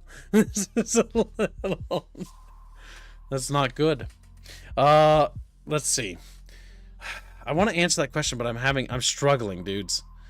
Best DLC. You know what? Best DLC for any game I can think of off the top of my head. Dawn of War Dark Crusade. I really enjoyed that as an expansion. I thought that was really fun as a kid. That was a standalone game, though. Yeah, but it was a DLC. It's a part of the original Dawn of War. Dark Crusade. Dark Crusade was cool because it also scared the piss out of me because the Necrons were terrified me. Like, I genuinely didn't want to play missions against the Necrons because they were spooky. They were spooky robot skeletons. The worst DLC was the Hoi 4 adding with more content for the Scandinavian nations, like Norway. I have a personal grudge against that DLC. Shikuzuki. Yeah. I have a personal grudge against that. Just the fact that Norway got anything, is that why? Now hold on. Okay, so next question. So what are you guessing on Sins 2 mod options with DLC being planned? Any mods that you need DLC would force people to buy? Oh no, I read that, derp. Do you think RTS will ever come back, asks Inglis, in force? And what's with the obsession over autistically high polygons for 3D and lack of compression? Well, to answer the first question, I don't think RTS will ever be as strong as it ever once was. That golden age has ended.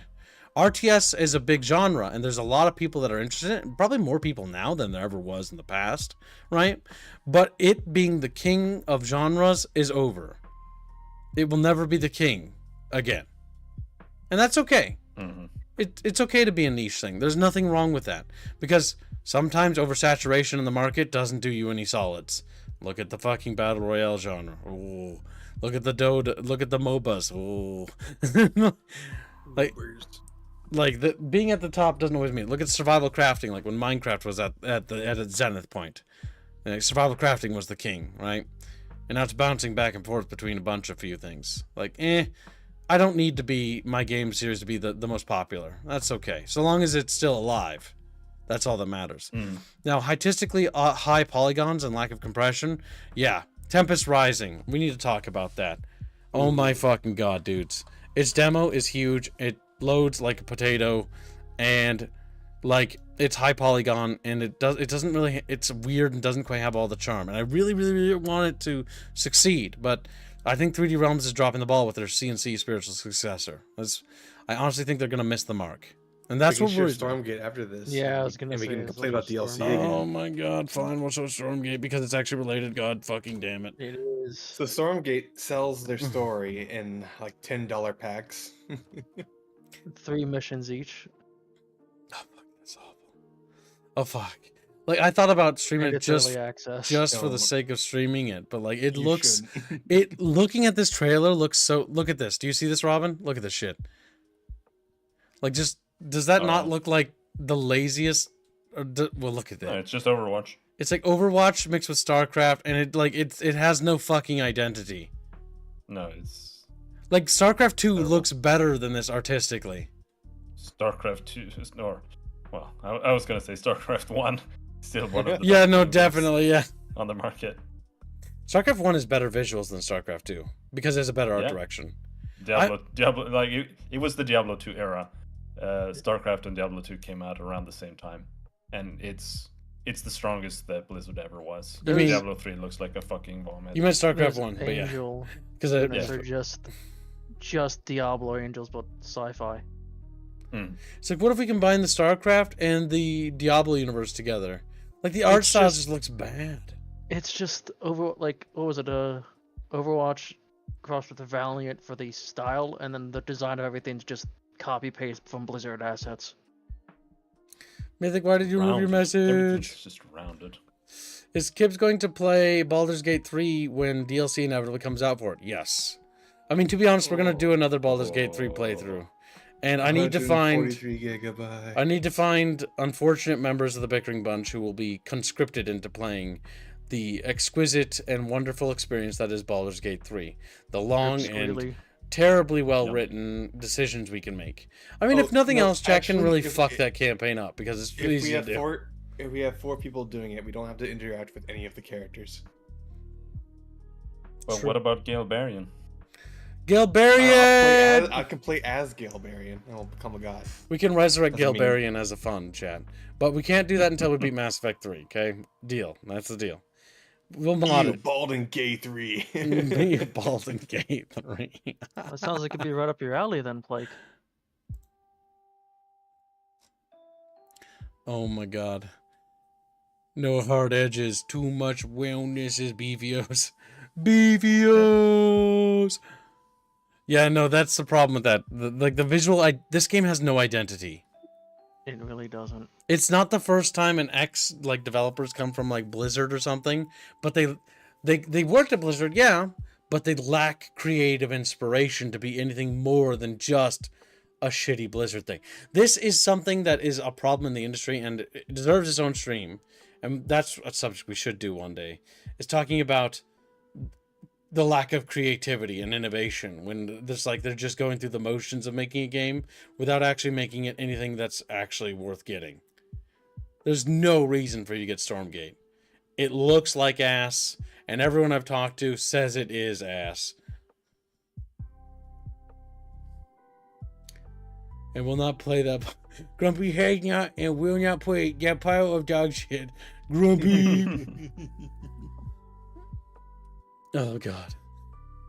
Oh god, what's Frederick on about? Frederick said something. Frederick! Freddy! No, you come here. hanging Talking out. about Norway again.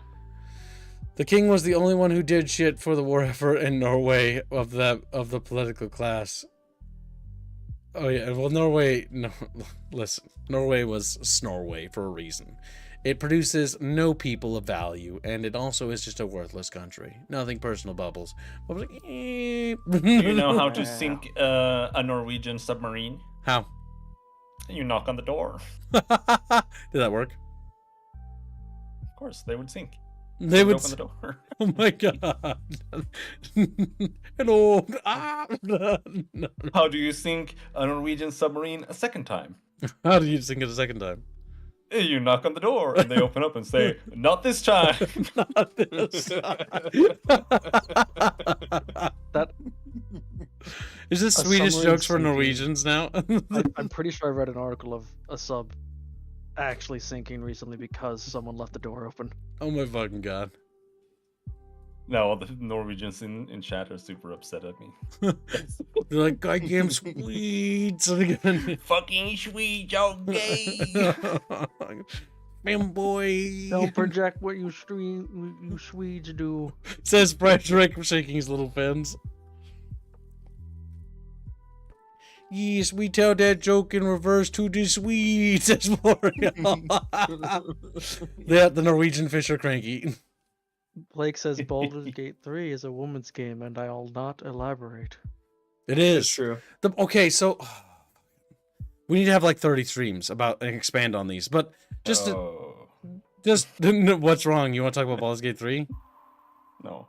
Why not? Why not? I think he doesn't want anything to do with it. Come on. Success. Baldur's Gate 3 is just a misunderstood Vigima game. It's a James forced me to play it. masterpiece. Yeah, it is guys. misunderstood. People think it's good. Listen, Come on, AAA developers. Why can't you be as good? Robin, as how much Baldur's money would Gate we have to 3? raise for you to do a full playthrough of Baldur's Gate 3 with us? Oh, I would do that for free. Are you retarded? we got time. These pins in Kip's wheel. Like, I don't He's know. trying to sabotage me. He's trying to I'm happy to play some stuff. I don't mind. Even if it's ass. Okay, that's it. We've got him on Oh, board. Now, so, okay, Baldur's Gate 3's price You is should grab. cheaper. Mm, The Suffering stream. The Suffering. we'll grab ants, and Hans will get really upset. Hans is not allowed. You know why? Because Hans will just fucking get super mopey the minute something dumb happens. Which, let me tell you, it happens all the time. It's Baldur's Gate 3. I hate literally every single part about Baldur's Gate 3. I could talk for hours about how much I hate Baldur's Gate 3. Oh my god, should the next Bunchcast chat be about fucking Baldur's Gate 3? And I just White. letting Robin despise vent. D&D. Oh my god. I have so many problems with the story, let alone the gameplay. Like, oh my god. No. The best part is it's the mega popular consumer game, though. Like everybody loves Baldur's Gate 3. It's the Redditor game. Yep, it's super popular. 569,000 reviews. I mean, you know, hey man, good for them. They made a lot of money. But like, I do Yeah, not like their absolutely. games. I can't. There isn't a single Larian Studios game that I like. I just don't like any of them. Like, I'm fundamentally like they aren't for me, is what they are, and Alright, that's I just why realized there's we a should part I suffer like. through it again, so that I can be Baldur's upset Gate again. 3. What? So that I can what?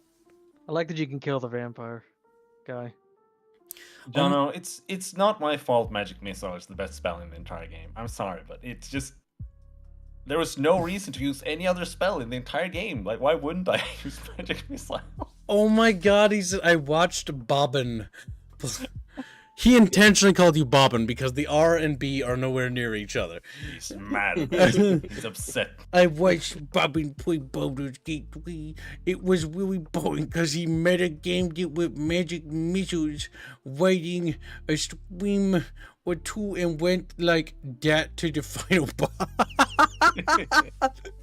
You beat the whole game with just magic missiles?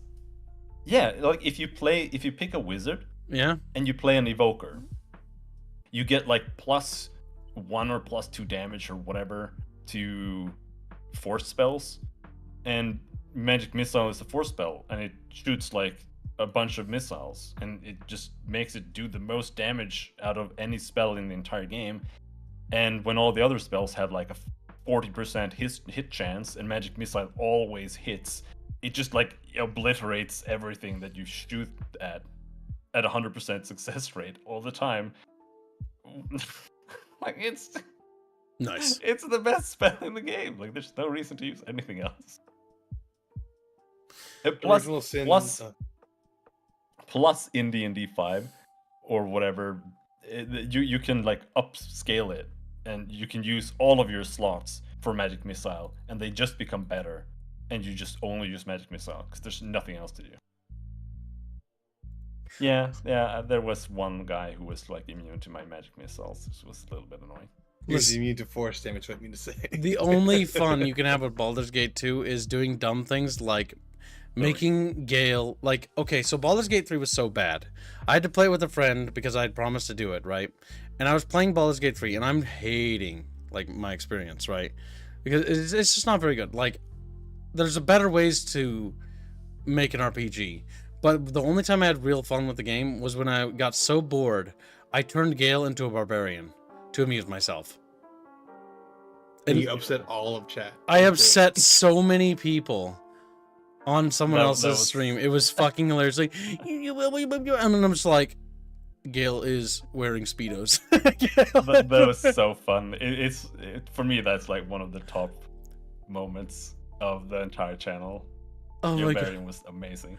Gilbarian was the funniest shit ever. And I'm like, okay, I kind of want to play Baldur's Gate 3 again one more time. But I want to do it the Kib way. And the Kib way means just doing everything the game doesn't want you to do in the ways it definitely doesn't want to. But the only way I could ever stream that is I need chat to like fucking support that as a series. Because we could stream Baldur's Gate 3 and call it Kib's Gate 3. As it should have been. Kib's Gate 3. Maybe after you finish Baldur's Gate 2, if you ever manage to do that. When the thumbnail gets you'll- made, looking at you, Licky you'll Fish. feel the- Chicky. It was You'll feel funded. the pull of Baldur's Gate 2. No, or Baldur's Gate 3. Well, then I can really appreciate 2 more. That's what I'm looking forward to. Maybe. What do you mean, Maybe maybe? you'll hate it. Maybe you'll hate it. What if I do? Yeah. Then you're gonna cry about it and be like that. Maybe. Yeah. Maybe I will. Maybe You're I will. hating my childhood. Man, that's my job. I'm gonna say that's my job. You don't get to just have a job of hating the games I like. Okay, that's not how that works. You don't just get Fucking to. hate Halo. Oh my god, dude, Halo is my childhood. How could you say that? First half of Halo's decent. No, it isn't. Like Halo, but it's not decent. I have to mod it to have fun with it nowadays, and you can have fun with it. Cursed Halo is hilarious. Okay, hey, Mario Kart is a great. Who thought of the Mario Kart levels should fucking get a pay raise for Cursed Halo? First Halo's Pretty sure really it's the guy who made Cursed Halo. Okay. What saddens me about the YouTube version of Cursed Halo is that Thanos' cock isn't there. And it really just adds a whole other aspect to the game. You just never quite thought of. It's like, wow, that's just really kind of uncanny and uncomfortable. Oh my Bradford god. asks, is he playing Baldur's Gate 2 modded or not modded? I'm trying to set it up, but I need to try it on Kibbs's computer. I'm trying to set up the classic version of Baldur's Gate 2 with the BG2 fix pack, but I don't know if Windows 11 is gonna throw a fit. I'll just give you like access to TeamViewer or whatever, and then we'll see what happens. And I'll let you just fuck around. So, but it, like the classic Baldur's Gate, it is playable still, but you might need to do a bit of work to get it running. And you know, if it doesn't work, then we'll just have to fall back on Enhanced Edition. But you can remove some stuff from the Enhanced Edition, I think, with mods that like make it a bit more like classic. But I really don't like the Enhanced version. It fucks up so much stuff with the game. Does so many weird things. There are some games that just get enhanced or remasters that are just straight downgrades. And you know what that first downgrade is? Halo Anniversary. That's a downgrade. They take the graphics and they just take Reach's graphics and slap them onto the game, and everyone's like clapping their little hands. And it's like, this is the laziest fucking remaster ever, and it breaks textures and things. It took them 6 years, or was it 7 years, to fix all the problems that Halo Anniversary Edition has. Was that actually really well received? I only ever remember hearing people complain that it was really shoddily done. Most people praised it. Only a handful of people actually truly complained about like the fucking visual bugs for Halo 1 because most people don't care about it, right? It's not a very good game. I mean, none of the Halo Yeah, games are They good, managed, but they're they managed fun. to It make was it fine. laggy. Was what amazes me. They You made Halo played 1 the laggy. anniversary graphics, you cheaty fuck you. Yeah, I did. No, I would alternate back and forth. The big thing is that Halo 2 is the only one that got remastered properly and actually looks pretty good. Yeah, Halo 2's is good. The remaster of it. Like Halo 2 visually Unfortunately, Halo looks 2 isn't like very good. ass. Like Halo 2 just visually makes you want to puke. Visually. Also, Yeah. What? it ran at like 10 FPS. It was fucking terrible. What? Halo 2, yeah, it runs like dog shit in the anniversary version. What ran buttery smooth for me? Huh, weird. Yeah, I never had frame rate Yeah, I issues. think you know what. This is a Swedish jank machine problem. Maybe. Maybe it's like Maybe. steaming up. It's like tss. I think I don't remember. Like there was frame rate issues, but I don't remember what it was. Maybe it was like playing it with the old engine. It was like super laggy, and the new one was better. It was weird. Maybe.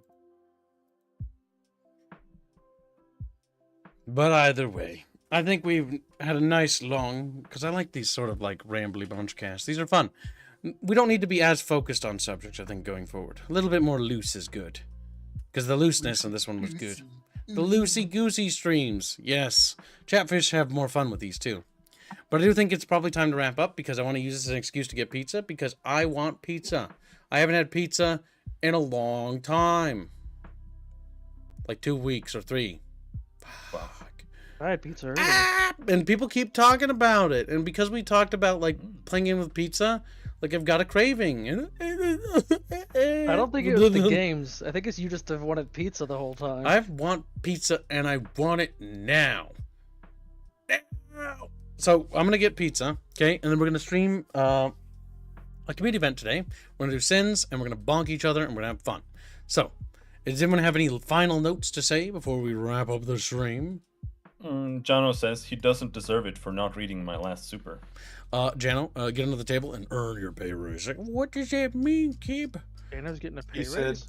check out Solium Infernum. Could be Oh, fun yeah, for fine. PvP. Solium Infernum. Oh. Yeah, I've heard about this game. Maybe we should do a stream on it. It's $40 though, and doing it with the bunch means I have to get it for everyone on the bunch. If this is the game I think it is, I remember trying it. I could be wrong. I could be thinking of a different game that's kind of similar aesthetic. It's relatively but- new. I had a demo and I vaguely recall trying it, and one of the things that seemed off to me was you only get to move 2 things a turn or something, or I could be entirely different game. I don't know. But- All I know is that there are wars in this, and you like fight. It's like a 4X game, but there's a lot of like. It's more than just like who wins or whatever. I think this could be fun. I mean, could it looks be. kind of unique. It's got a cool style. It's sort of like all set in hell, which is cool. Mhm. Well, basically, you have to like fight your way up to the higher echelon, and then like you can be conspired against and drop down. It's a game that sounds like a party game that you're supposed to play with friends, and it looks fun. Also has a demo, which is a nice thing to see come back. Demos aren't good. I always believe in demos are been good. I understand why demos went away because bad demos were made, yes, and they did kill certain games. But the reality is that a demo puts faith in the audience, and you put faith in your product. If you can't have faith in your product, that your product's good and that people will want to buy it, then I think you have problems, and your game has problems too. I think demos should come back. I think demos should be mandatory. I would like to make a stream, Bunchcast one day dedicated to demos and the importance of demos and trials, and why I think faith should be earned in the consumer rather than $80 I have to buy for Space Marine 2 to play early. Yeah. Are you fucking kidding me? Fuck. Yeah. No, it's actually not Jano 80, it's does 90. say it's 70 turns max, and for the most part, you get 2 moves per player. Okay, so it is the game I thought it was. Yep, but the whole thing is it's sort of like a Hold board your game, and it's sort of majesty. designed to like players are competing against each other. This could be a really fun game to play with friends, yeah, because you can conspire and you can sort of like work against each other. Connor asks, what time will community event be? Probably? Question mark. later. I scheduled it, so I'll be brutally honest with you, chatfishies. It's gonna take the pizzeria probably like 30 minutes to make pizza, and then gotta go drive over there, so it's an additional 15 minutes after that 30 minutes, then 15 minutes to drive back, so that's like 30 minutes, so probably an hour, if I had to guess, to be brutally honest, because I have to order the pizza, they have to bake it, and then I gotta go get it, you know? So probably an hour or so once we end the stream. Oh, the art style does look cool in that cutscene. Oh, I really like this. Yeah, no, this looks cool. Maybe. Let's check this out after stream today, Squealy, if you can remind me. All right. Selenium Download the demo. Infernum. I Yeah, have I'll to do that leave now. around 6 for dinner, but all right. Because we could. I'll try to remind you later. If you're around by the time I get back. Fuck. I keep misclicking. Oh no, Call of Duty's coming out, and oh no. Call of Duty. I'm gonna stream it. You know why? Because I'm curious to see how far the franchise has fallen. It's got that morbid curiosity. Download Very. demo. There we go. Yeah, let's get that downloaded. We'll try that. We'll try that, little chatfishies. We'll try that after stream as a bonus. All right, chat. All right. The stream is now scheduled. You guys are gonna raid into it, and so you can just chill in there while I go, get me my pizza, you little bucket boys, and then we'll play some Sins of Soul Empire 2. And I do think it's fun, and I do think you guys should check it out. I just don't think you should get the premium edition. I think you should just try the base game and see if you like it, because the base game price is pretty good, and it's gonna be on sale for until August 29th. For $40. And for $40, I think Sins 2 is definitely worth picking up. The base game. I have reservations about this personally, so I don't blame you. And if you want it, go for it. But, this is the only thing that matters to me. Because it is just more of the base game of the original, but better. Either way, chat, we'll see you in the next stream in a little bit. Wait, no, Streamlabs donation. Never mind. Spider-Pig donates $1. He says, would you mind if I joined the Sins game, even though I have not played in years? Sins of a Solar Empire 2 will be open to the chat. You may all come and join, unless the room fills up, but there's that many of you. If there's that many of you, then obviously, we'll have to, take turns, right? But that's how that works. But yes, if you would like to join, you are more than welcome to come play with us, as always, Chatfish. Chatfish come together. But yeah, we'll see you. Make sure you download your Sins 2 stuff, and we'll see you in a little bit, chat. Goodbye. Bye-bye. See ya.